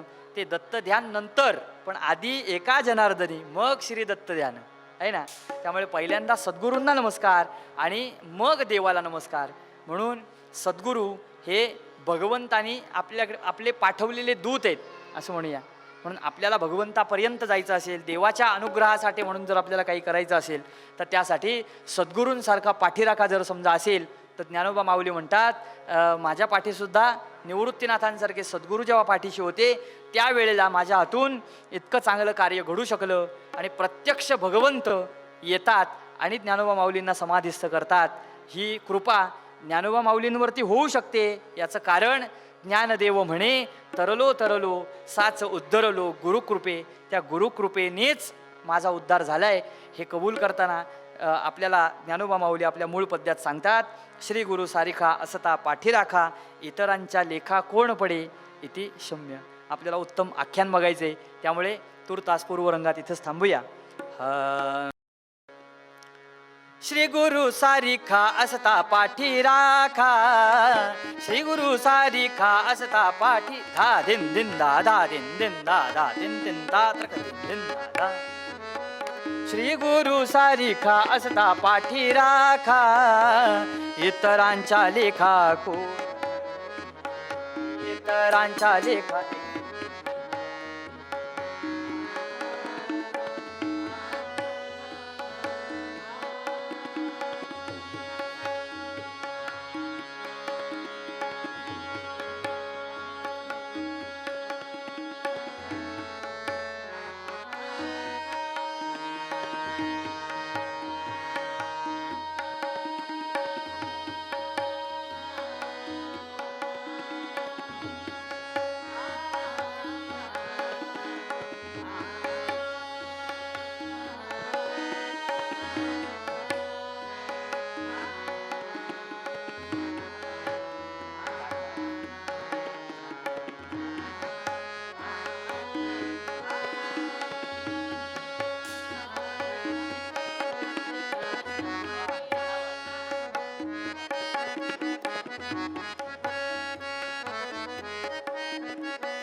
राखा श्री गुरु सारिखा असता पाठी राखा, इतरांच्या लेखा कोण करी, इतरांच्या लेखा कोण करी.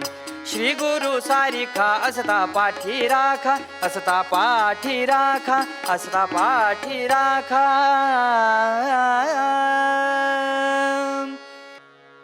मला आत्ताच फरमाईश केल्याप्रमाणे एक आरंभी वंदीनं अयोध्येचा राजा हा अभंग म्हणतोय. आरंभी वंदीन अयोध्येचा राजा, आरंभी वंदीन अयोध्येचा राजा, आरंभी वंदीन अयोध्येचा राजा, आरंभी आरंभी आरंभी वंदीन अयोध्येचा राजा, भक्ताची आकाजा, भक्ताची आकाजा पावत से, आरंभी वंदीन अयोध्येचा राजा, आरंभी वंदीन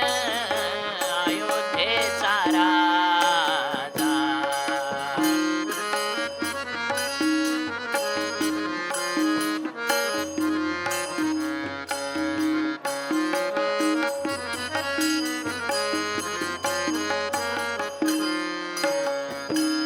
पावतसे महासंकटी निर्वाणी, पावतसे महासंकटी निर्वाणी, राम नाम वाणी, राम नाम वाणी, राम नाम वाणी उच्चारिता,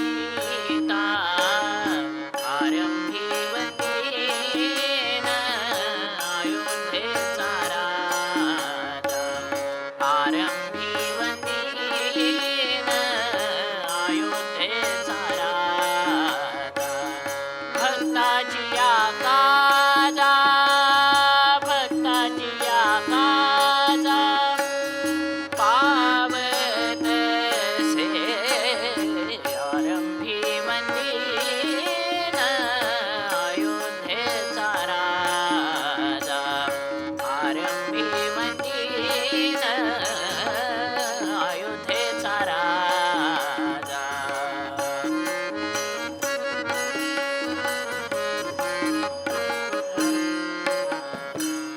उच्चारिता राम होय पापक्षय, उच्चारिता राम होय पापक्षय, उच्चारिता राम राम राम, उच्चारिता राम होय पापक्षय, उच्चारिता राम होय पापक्षय, पुण्याचा निश्चय, पुण्याचा निश्चय, पुण्यभूमी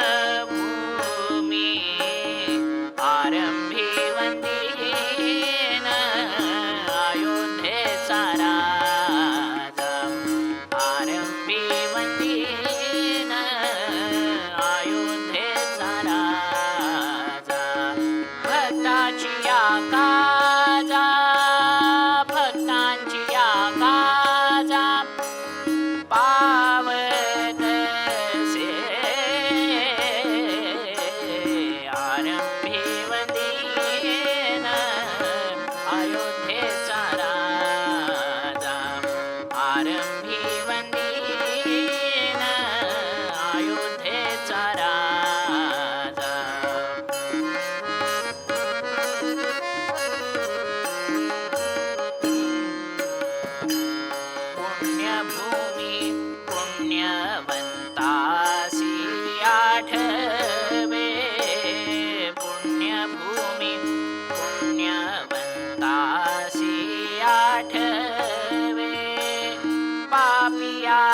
दास म्हणे जना सावधान आरंभी वंदीन अयोध्येचा राजा आरंभी वंदीन अयोध्येचा राजा भक्तांची आकाजा भक्ताची आकाजा पावत से आरंभी वंदीन अयोध्येचा राजा आरंभी वंदीन आरंभी वंदीन अयोध्येचा राजा अयोध्येचा राजा अयोध्येचा राजा. धन्यवाद. कीर्तनाच्या प्रथेप्रमाणे थोडा वेळ भजन करूया आणि सुंदर अशा छोट्याशा उत्तर भागाकडे जाऊया. रघुपती राघव राजा राम पतित पावन सीताराम म्हणा. रघुपती राघव राजा राम पतित पावन सीताराम. रघुपती राघव राजा राम पतित पावन सीताराम. रघुपती राघव राजा राम पतित पावन सीताराम. राम राम रघुपती राघव राजा राम पतित पावन सीताराम. राम राम रघुपती राघव राजा राम पतित पावन सीताराम. पुंडलीक वरदा हरी विठ्ठल श्री ज्ञानदेव तुकाराम. पंढरीनाथ भगवान की जय. राजाधिराज प्रभु रामचंद्र भगवान की जय. जय जय रघुवीर समर्थ. नमः पार्वती पते हर हर हर महादेव. मंगलमूर्ती मोरया. कंठे यस्य विराजते हि गरलं शीर्षे च मंदाकिनी. वामाङ्के गिरिजाननं कटितटे शार्दूलचरमाम्बरं. माया यस्य ऋणद्धि विश्वमखिलं तस्मै नमः शम्भवे. जम्बूवत् जलबिन्दुवत् जलजवत् जम्बालवत् जालवत्. पार्वतीपते हर हर हर महादेव. सीताकांत स्मरण जय जय राम. भगवान शंकरांचं असं वर्णन केलं जातं. कंठे यस्य विराजते हि गरलम. पहिल्या 3 ओळींमध्ये प्रश्न विचारलेत आणि शेवटच्या एका ओळीमध्ये त्याची उत्तरं दिलेली आहेत. कंठे यस्य विराजते हि गरलम. ज्याच्या कंठामध्ये ते हलाहल विष त्यांनी धारण केले ते कसं दिसत होतं. शीर्षेच मंदाकिनी. डोक्यावरती असलेली जी गंगा मंदाकिनी ती कशी दिसत होती. वामांके गिरिजाननम. वाम डावा अंक मांडी. डाव्या मांडीवरती बसलेली पार्वती गिरिजा तिचं आनन म्हणजे मुख कसं दिसत होतं. गिरिजाननम. कटितटे शार्दूल चर्मांबरम. म्हणजे कटिभागाभोवती जे व्याघ्र चर्म गुंडाळलेलं आहे ते कसं दिसत होतं. माया यस्य ऋणद्धि विश्वमखिलम. अखिल विश्वावरती भगवान शंकरांची जी माया पसरलेली आहे ती कशी दिसत होती. या सगळ्या प्रश्नांची उत्तर शेवटच्या ओळीत दिलेली आहेत. माया यस्य ऋणद्धि विश्वमखिलम तस्मै नमः शंभवे. जंबूवत म्हणजे ते विष कसं दिसत होतं.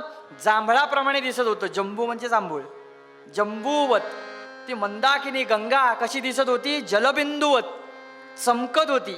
म्हणजे जलबिंदू एखादा तुषार किंवा थेंब पाण्याचा तो जर कमळाच्या पानावरती पडला किंवा अळवाच्या पानावरती पडला तर तो कसा चमकेल तशी ही भगवती गंगा चमकत होती आहे ना.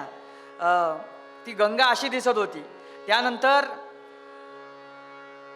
तो कटिभागाभोवती बांधलेला जे काही व्याघ्र चर्म आहे ते व्याघ्र चर्म कसं दिसत होतं? अर्थात तर काय शेवाळाप्रमाणे दिसत होतं. जंबाल म्हणजे शेवाळ, शेवाळ. आणि एक मधलं राहिलं नाही का? शार्दूल चर्मांबरम माया, काय पार्वतीचं मुखकमल ते कसं दिसत होतं? अर्थातच कमळाप्रमाणे दिसत होतं. जलजवत, जल म्हणजे पाणी, जलज पाण्यामध्ये जन्माला येणारं म्हणजे ते कमळ, त्या कमळाप्रमाणे तिचं मुखमंडल दिसत होतं. त्यानंतर ते जंबालवत शेवाळाप्रमाणे म्हणजे मखमली, पृष्ठभागावरती जर शेवाळ पसरलेलं असेल तर ते मखमलीप्रमाणे दिसतं. तसं ते व्याघ्र चर्म मखमलीप्रमाणे दिसत होतं. आणि अखिल विश्वावरती भगवान शंकरांची पसरलेली जी माया ती कशी दिसत होती? तर जालवत, जाळ्याप्रमाणे पसरलेली होती. असं भगवान शंकरांचं वर्णन केलं जातं. असे भगवान शंकर. आणि त्याचं गाण्यातून जर समजा करायचं असेल वर्णन तर भाळी अर्धचंद्र माथी शुभ्र गंगा लिंपिले सर्वांगा चिताभस्म, लिंपिले सर्वांगा चिताभस्म, लिंपिले सर्वांगा चिताभस्म. भाळी अर्धचंद्र माथी शुभ्र गंगा लिंपिले सर्वांगा चिताभस्म, लिंपिले सर्वांगा चिताभस्म, लिंपिले सर्वांगा चिताभस्म. गळात सर्पमाळा ल्याला व्याघ्रांबर असं भगवान शंकरांचं वर्णन केलं जातं. तर हे भगवान शंकर कैलासाधिपती भगवान कर्पूरनाथ कैलासावरती ध्यानमग्न अवस्थेमध्ये बसलेले आहेत. अर्धोन्मिलित नेत्र आहेत. मात्र चेहऱ्यावरती मुखमंडलावरती वेगवेगळ्या भावछटा दिसत आहेत. कधी रडताना दिसत आहेत, कधी हसताना दिसत आहेत, कधी कधी उदासीन दिसत आहेत, कधी तर स्थितीवर सुद्धा नाही आहेत. अशी अवस्था आहे भगवान शंकरांची. ध्यानस्थ अवस्थेमध्ये हे सगळ्या गोष्टी चालल्या आहेत. आणि असं का होतं? तोंडाने काहीतरी पुटपुटतायत. बरं, हे सगळं निरीक्षण करणारी कोण आहे? तर अर्थातच गिरिजा पार्वती. ती म्हणते आत्तापर्यंत हे व्यवस्थित सगळं ध्यान यांचं चालायचं, पण आता हे पुटपुटतात काय? यांची ही अशी अवस्था केली कोणी? नक्की काय आहे काय? यातलं लक्षात येईना.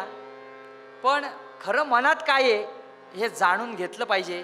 तर मग भगवान शंकरांचं काय जेव्हा कधीतरी चांगल्या स्थितीत असतील, चांगल्या स्थितीत म्हणजे चांगल्या मानसिक स्थितीत, मूड चांगल्या मूडमध्ये ज्या वेळेला असतील तर त्यावेळेला आपण हे त्यांना विचारूया.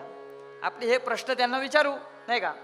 म्हणून एकदा ज्या वेळेला भगवान शंकर आनंदामध्ये होते, स्वानंदामध्ये होते, त्यावेळेला गेले जवळ आणि लाडीकपणानं या गिरिजेनं पार्वती मातोश्रीनी हे प्रश्न विचारले.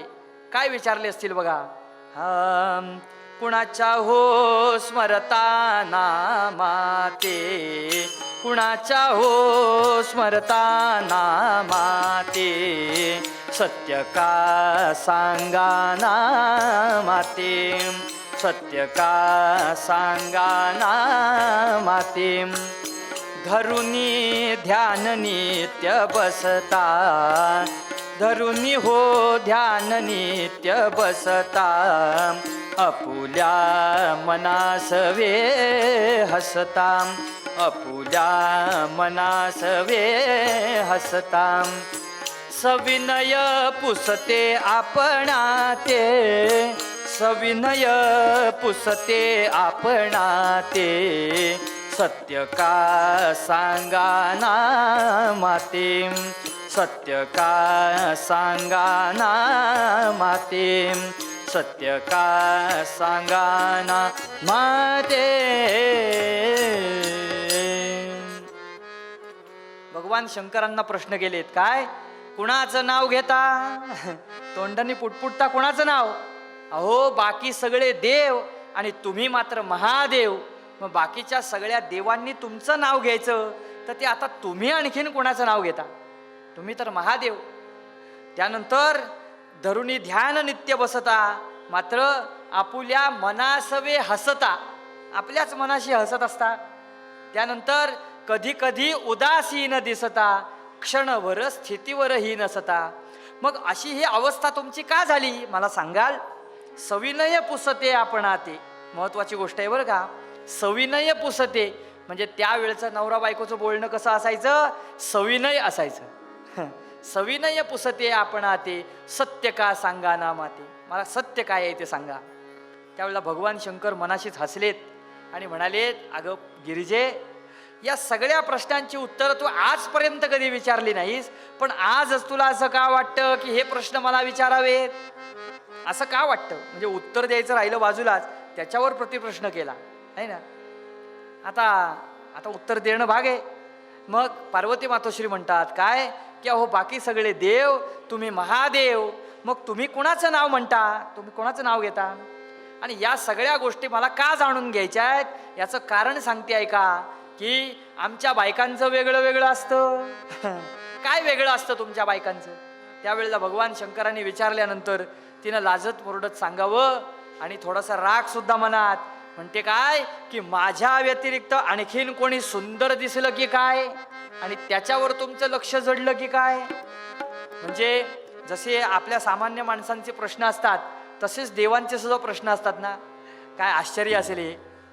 त्यामुळे असा प्रश्न विचारल्यानंतर भगवान शंकरांनी सांगावं काय, काळजी करू नकोस हे गिरिजे, हे पार्वती, मला तुझ्या वाचून आणखीन दुसरे कोणतेही विचार सुचत नाहीत, त्यामुळे त्याची काही काळजी करू नकोस. पण मग आता तुझं समाधान झालं का?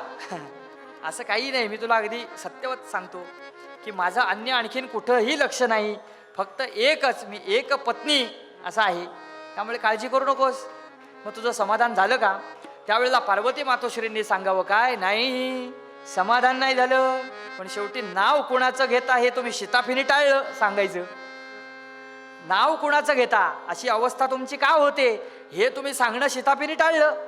म्हणजे काही टाळत वगैरे नाहीये, पण हे सगळं जे काय आहे ते तुला सांगून त्याचा तुला तसाही उपयोग काही नाही, काही उपयोग नाही.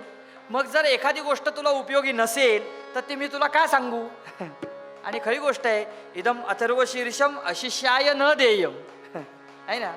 अशिष्य असेल तर त्याला एखादं असं गोष्ट, गुज गोष्ट जी काय असेल, इथे गुह्यतम शास्त्र असं जर असेल तर ते सांगूच नाही. आणि खरी गोष्ट आहे, एखादं ज्ञान म्हणजे हे याच्यात मिळवायचं, ते त्याच्यात मिळवायचं, असे सगळे पदार्थ एकत्र केल्यानंतर त्याचं एक काहीतरी होतं. हे सगळं शास्त्र काय आहे, त्याच्यातून अमुक अमुक हा पदार्थ तयार होतो. भले मग त्याच्यातून काहीतरी दारू तयार होत असेल आणि ती दारू आपल्याला बॉम्ब गोळ्यामध्ये वापरायची असेल, तर हे सगळं जे काय बॉम्ब गोळा तयार करण्याचं सूत्र आहे ते सगळं सामान्य माणसाला सांगून त्याचा काय उपयोग आहे का? काही उपयोग नाही. ते सगळं सैन्यातल्या माणसाला सांगायला पाहिजे, ते ज्याला उपयोगी आहे त्याला सांगायला पाहिजे. मग तसं मी हे जे काही म्हणतेस तू, हे गुह्यतम शास्त्र आहे, ते शास्त्र मी तुला का सांगू? का सांगू? त्यावेळेला भगवान शंकरांना पार्वती मातोश्रींनी सांगितलंय काय की मी तुमची एक सत्शिष्य आहे, त्यामुळे हे गुह्यतम शास्त्र जरी असलं तरी सुद्धा ते मला सांगण्याची तुम्ही कृपा करावी. कृपा करावी असं म्हटल्यानंतर आता सांगणं भाग आहे की नाही. मी सत्शिष्य आहे तुमची म्हटल्यानंतर आता म्हणून भगवान शंकर हे एक एक गोष्टी सांगणार. पण इतक्यात भगवान शंकर म्हणतात, हे गुह्यतम शास्त्र आहे जे चार चौघात सांगता येणार नाही. त्याच्यासाठी आपल्याला कुठल्या तरी एकांत स्थळी जावं लागेल आणि मग तिथं गेल्यानंतर मग मी तुला हे शास्त्र सांगेन. म्हणे चला लवकर लवकर लवकर लवकर, 7:25 झाले, 7:20 झाले, त्यामुळे लवकरात लवकर सांगा. असं म्हटल्यानंतर भगवान शंकर आणि पार्वती मातोश्री तत्काळ निघालेत आणि निर्जन अशा ठिकाणी, बेटावरती म्हणजे कुठे, क्षीरसमुद्राच्या ठिकाणी येऊन तिथं स्थित झालेत.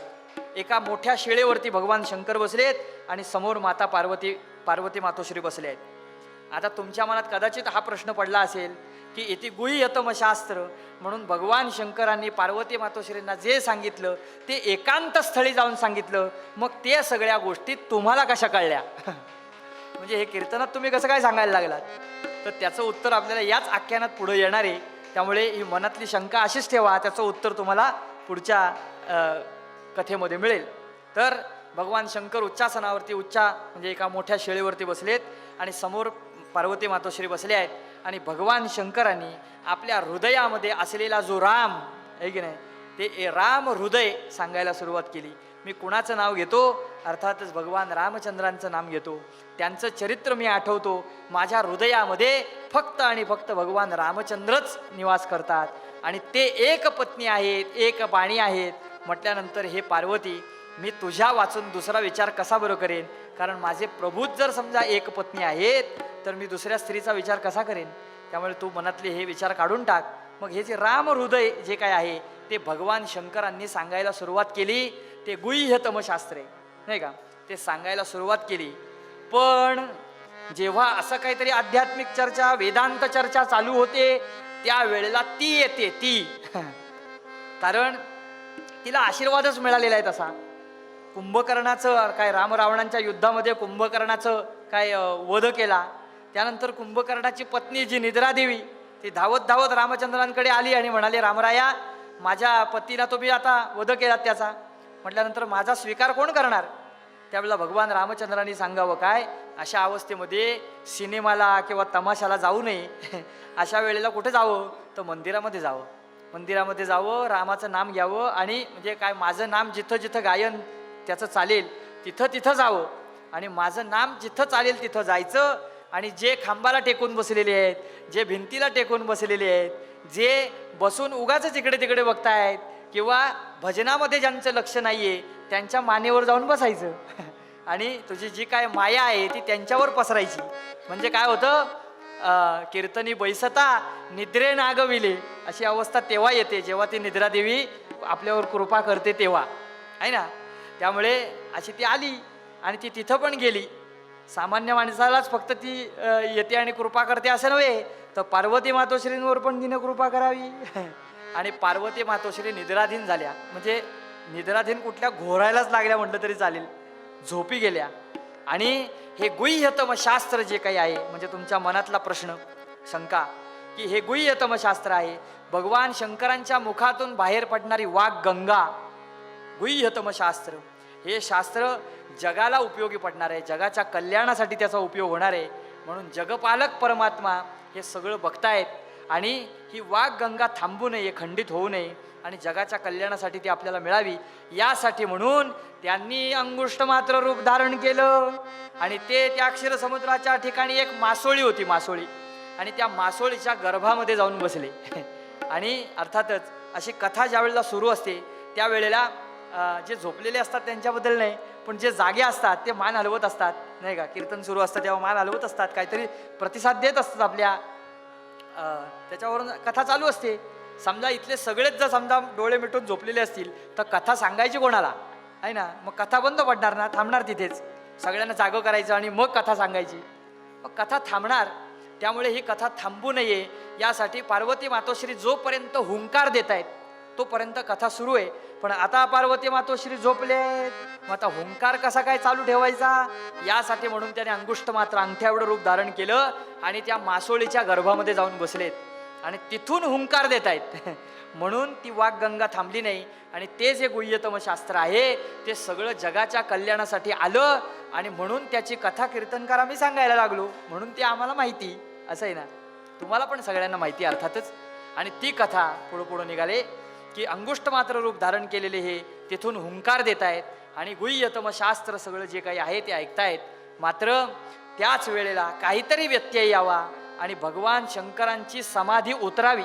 अर्थात आवडता विषय असल्यामुळे भगवान शंकर समाधी अवस्थेमध्ये जाऊन हे सगळं गुह्यतम शास्त्र उद्घृत करतायत. आणि त्याच वेळेला काहीतरी व्यत्यय आला आणि भगवान शंकरांनी डोळे उघडले मात्र. आणि समोर पार्वती झोपलेली आहे, निद्राधीन झालेली आहे. अरे मग हुंकार कोण देतो, हुंकार देतो कोण ओळखलं पाहिजे. म्हणून आपला त्रिशूळ घेतला मात्र आणि जिथून हुंकार येतोय तिथं त्याचा प्रहार केला. पार्वती अब तो निद्रा बस है,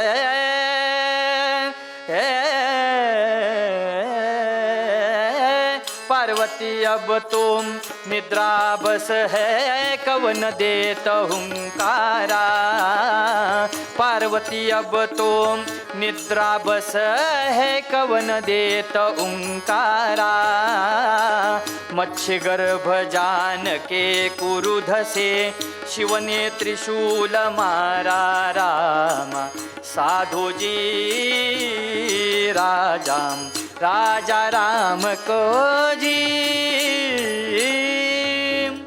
जिथून हा ओंकार येतोय तिथे बरोबर त्रिशूळाचा प्रहार केला मात्र. आणि अर्थातच त्रिशूळ बरोबर त्या मासोळीच्याच पोटामध्ये शिरावा आणि मासोळी गतप्राण झाली आणि तिच्या गर्भामध्ये असलेले जे अंगुष्ठ मात्र रूप धारण केलेले ते त्या गर्भातून बाहेर पडले. अर्थातच तो त्रिशूळाचा फाळ तो असा कानाला लागलाय, कान फाटलाय आणि त्याच्यातून रुधिर वाहते, रक्त वाहते. आणि अशा वेळेला तिथून बाहेर आले. त्या गर्भामधून बाहेर पडल्यानंतर थेट अष्टवर्षात्मक मूर्ती तयार झाली आणि ती भगवान शंकरांच्या समोर येऊन उभे राहिलेत आणि भगवान शंकरांना साष्टांग दंडवत प्रणिपात केला आहे. पार्वती पते हर हर हर महादेव. हा कैलास राणा शिवचंद्रमोहणी फणींद्र माथा मुगुटी झळाळी कारुण्य सिंधो भव दुःखहारी तुझ वीण शंभो मज कोण तारी. हे मदनांत कशूल पाणी स्थाणो गिरीश गिरिजेश महेश शंभू. हे भीती भयसूदन मामनाथम संसार दुःख गहना जगदीश रक्ष. अशी भगवान शंकरांची स्तुती केली आणि त्या स्तुतीमुळे भगवान शंकर जे रागावलेले होते शीघ्र गोपी असलेले त्यांचा थोडासा राग कमी झाला, पण थोडासा. मग आता हा सगळा राग शांत करावा यासाठी म्हणून जे आलेले आहेत अष्टवर्षात्मक मूर्ती त्यांनी आपले चाफे कळीसारखे दात दंतपंक्ती अशा दाखवल्या आहेत आणि त्याच्यातून मंद स्मित हास्य केलं आणि त्या हास्याने भगवान शंकरांवरती भुरळ पडली. भगवान शंकरांवरती भुरळ घालणारं ते हास्य बघितलं मात्र भगवान शंकर त्याच्यातून शांत झाले. अर्थातच या हास्याने भुरळ पडली. हे हास्य नक्की होतं कोणाचं? त्यावेळेला भगवान शंकरांनी विचारलं, का हो ओळखलं एकामेकाला? आणि का हो तुम्ही म्हणे हे आमचं नवरा बायकोचं बोलणं पती पत्नीचं बोलणं चोरून ऐकता? त्यावेळेला त्यांनी सांगावं, काय करणार, हाताला चोऱ्या करायची सवय लागलेली आहे, ती जात नाही हो अजून.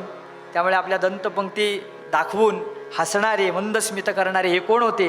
हा गोकुळात जाने चोऱ्या केल्या फार, गोकुळात जाने चोऱ्या केल्या फार, त्रासती सकळ नारी नर, त्रासती सकळ नारी नर, गोकुळात जाने चोऱ्या केल्या फार, गोकुळात जाने चोऱ्या केल्या फार, गोकुळात जाने चोऱ्या केल्या फार. अर्थात गोकुळात जाने चोऱ्या केल्या फार, त्रासती सकळ नारी नर. हाताला लागलेली चोरीची सवय जात नाही. आणि अर्थातच कोण होते हे? भगवान महाविष्णू. अवतार वगैरे नव्हे, हा प्रत्यक्ष भगवान महाविष्णू आहेत. हे अष्टवर्षात्मक उभे आहेत, कानातून रक्तस्राव होतोय आणि त्याही अवस्थेमध्ये ते हसतायत. अर्थातच कृष्ण म्हणजे काय, आत्ताच त्यांचा जन्मकाळ आपण साजरा केलाय नाही का? कृष्ण म्हणजे आकर्षयती ती कृष्णा, जो आकर्षून घेणार आहे. त्यामुळे त्यांचं हास्य भगवान शंकरांचा राग शांत करण्यासाठी म्हणून उपयुक्त ठरलं. आणि असे भगवान शंकर समोर उभे आहेत आणि अष्टवर्षात्मक असलेले हे भगवान महाविष्णू त्यांनी भगवान गोपाल आपल्या शंकरांना सांगितले काय की महाराज हे सगळं गुह्यतम शास्त्र मी ऐकलं खरं, पण ते त्या मासोळीच्या गर्भामध्ये बसून ऐकलं म्हणून ते ज्ञान थोडंसं मलिन आहे, ती विद्या मलिन आहे. त्यामुळे हे सगळं मला परत एकदा सांगाल. त्यावेळेला भगवान शंकरांनी सुद्धा सांगावं काय, आकाशवाणी एकदाच.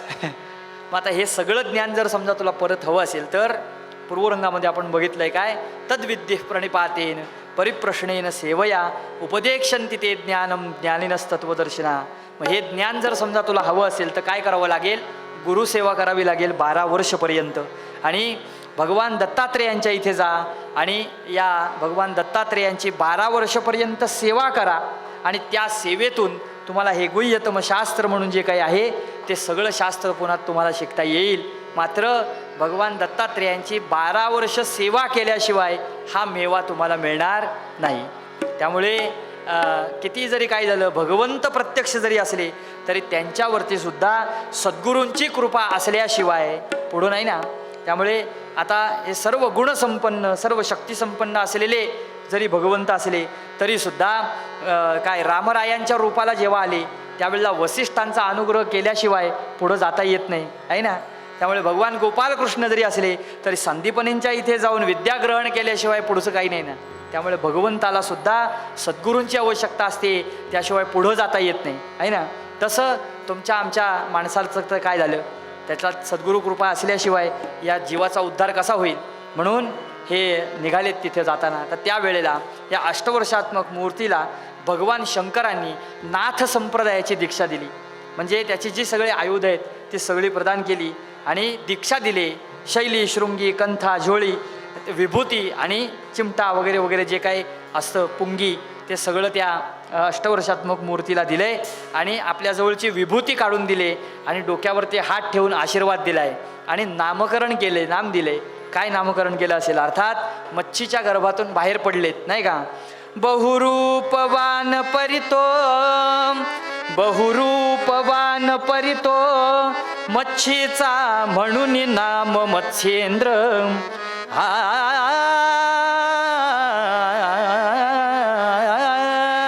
बहुरूपवान परितो, मच्छीचा म्हणून नाम मत्स्येंद्र. मुकुटमणी संतांचा शोभे अमरात जेवी देवेंद्र. रामा राम हरे हरे रामा रामा रामा रामा हरे हरे रामा रामा रामा रामा सीतापते रामा रामा. असं काय मत्स्येंद्र असं नाव दिले आणि नाथ संप्रदायाची दीक्षा दिली म्हणून मत्स्येंद्रनाथ असं हे रूप आहे भगवान महाविष्णूंचं. पण अवतार वगैरे नव्हे, तर प्रत्यक्ष भगवान महाविष्णू. आणि त्यांनी 12 वर्षपर्यंत आपल्या गुरूंची, सद्गुरूंची सेवा करावी आणि त्याच्यातून ही सगळी विद्या पुन्हा मिळवली. आणि अर्थातच तिथून भगवान दत्तात्रेयांचा आशीर्वाद घेतला आणि भगवान दत्तात्रेयांनी सुद्धा आज्ञा हीच करावी की हे जे सगळं काही गुह्यतम शास्त्र तुला आता अवगत झाले, जे ज्ञान अवगत झाले, त्याचा उपयोग जगाच्या कल्याणासाठी करायचा.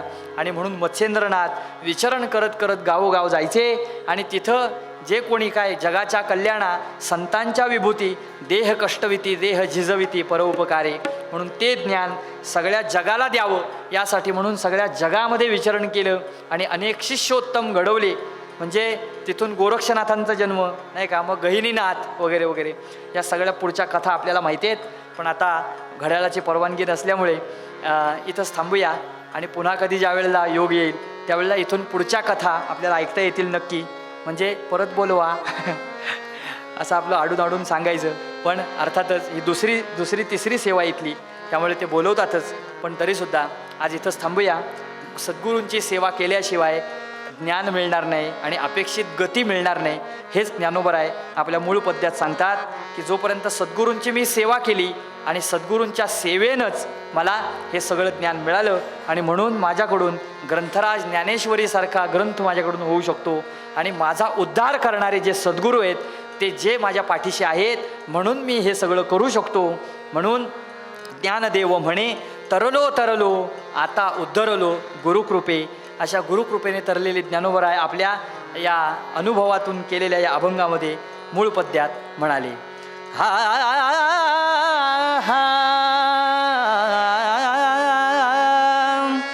अर्थातच इथं सेवा करायची संधी मिळाली आणि म्हणून आयोजकांचे आभार, त्यानंतर दोन्ही साथीदारांचे आभार. जोपर्यंत साथ नाही तोपर्यंत कसं काय, नाही का?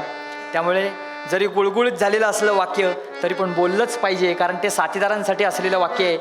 हा म्हणजे हार्मोनियम आणि त म्हणजे तबला. असे हात जर समजा व्यवस्थित असतील तर शक्य आहे, नाहीतर मध्ये बुवा दबला अशी अवस्था होते.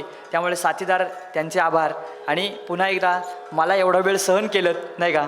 त्यामुळे तुम्हा सर्व श्रोतृवृंदांचे आभार. मग तुमच्याकडे काय मागायचं? अर्थातच हा देह असेपर्यंत फक्त आणि फक्त कीर्तनच या देहाकडून घडो असा आशीर्वाद तुमच्याकडून मागायचा.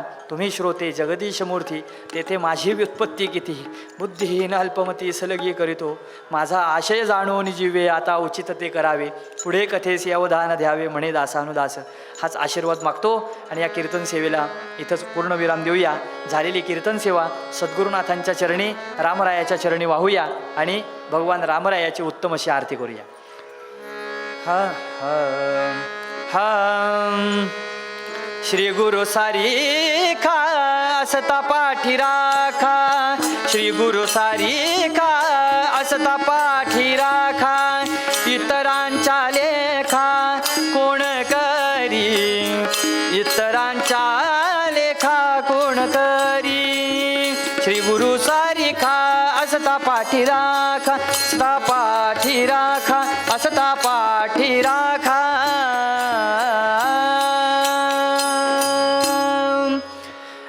जगद्गुरु तुकोबार यांनी मागणं जे जगासाठी जगाच्या कल्याणासाठी मागितलं ते मागूया. हेच दान देगा देवा तुझा विसर न व्हावा गुण गायीन आवडी हेची माझी सर्व जोड न लगे मुक्ती धन संपदा संत संग देगा सदा तुका म्हणी गर्भवासी सुखे घालावे आम्हासी. युगे 28 विटेवरी उभा वामंगे रखुमाई दिस दिव्य शोभा कुंडलिका ते भेटी परब्रह्माली गा चरणी वाहे भीमा उद्धरी जगा जय देव जय पांडुरंगा रखुमाई वल्लभा राईच्या वल्लभा पावे जीवलगा जय देव तुळशी माळा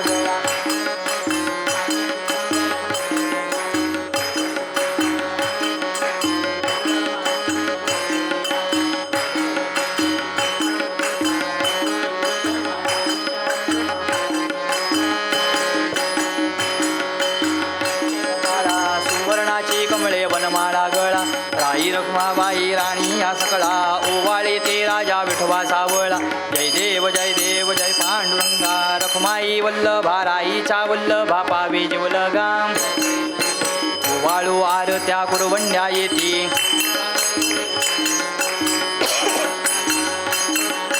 पंढरीचा महिमा वर्णावा किती जय देव जय पांडुरंगा रखुमाई वल्लभा राईच्या वल्लभा पावे जीवलगा जय देव आषाढी कार्तिकी भक्त जन येती चंद्रभाग दर्शन हेळा मात्रे तया होय मुक्ती केशवासी नामदेव भावे वाळीते जय देव जय पांडुरंगा रखुमाई वल्लभा राईच्या वल्लभा पावे जीवलगा वंदीन चरण डोळ्याने पाहिन रूप तुझे प्रेमे अलिंगन अनन्य पूजन भावे ओवाळीन म्हणे नामा त्वमेव माता पिता त्वमेव बंधु सखा त्वमेव विद्या द्रविडं त्वमेव सर्वं मम देवदेव कायेन वाचा मनसेन्द्रियैर्वा बुद्ध्यात्मना वा प्रकृति स्वभाव करोमि यत् सकलं परस्मै नारायणा इति समर्पयामि अच्युतं केशवं रामनारायणं कृष्णदामोदरं वासुदेवं हरि श्रीधरं माधवं गोपिका वल्लभं जानकी नायकं रामचन्द्रं हरे राम राम राम हरे हरे हरे कृष्ण कृष्ण कृष्ण हरे हरे हरे हरे राम राम हरे हरे हरे कृष्ण कृष्ण कृष्ण हरे हरे पुंडलीक वरदा हरि विठ्ठल श्री ज्ञानदेव तुकाराम महाराज की जय. राजाधिराज प्रभु रामचंद्र भगवान की जय. जय जय रघुवीर समर्थ मंगलमूर्ती मोरया. उपासनेला दृढ चालवावे भूदेव संतांसी सदा लवावे सत्कर्मयोगे वय घालवावे सर्वामुखी मंगल बोलवावे.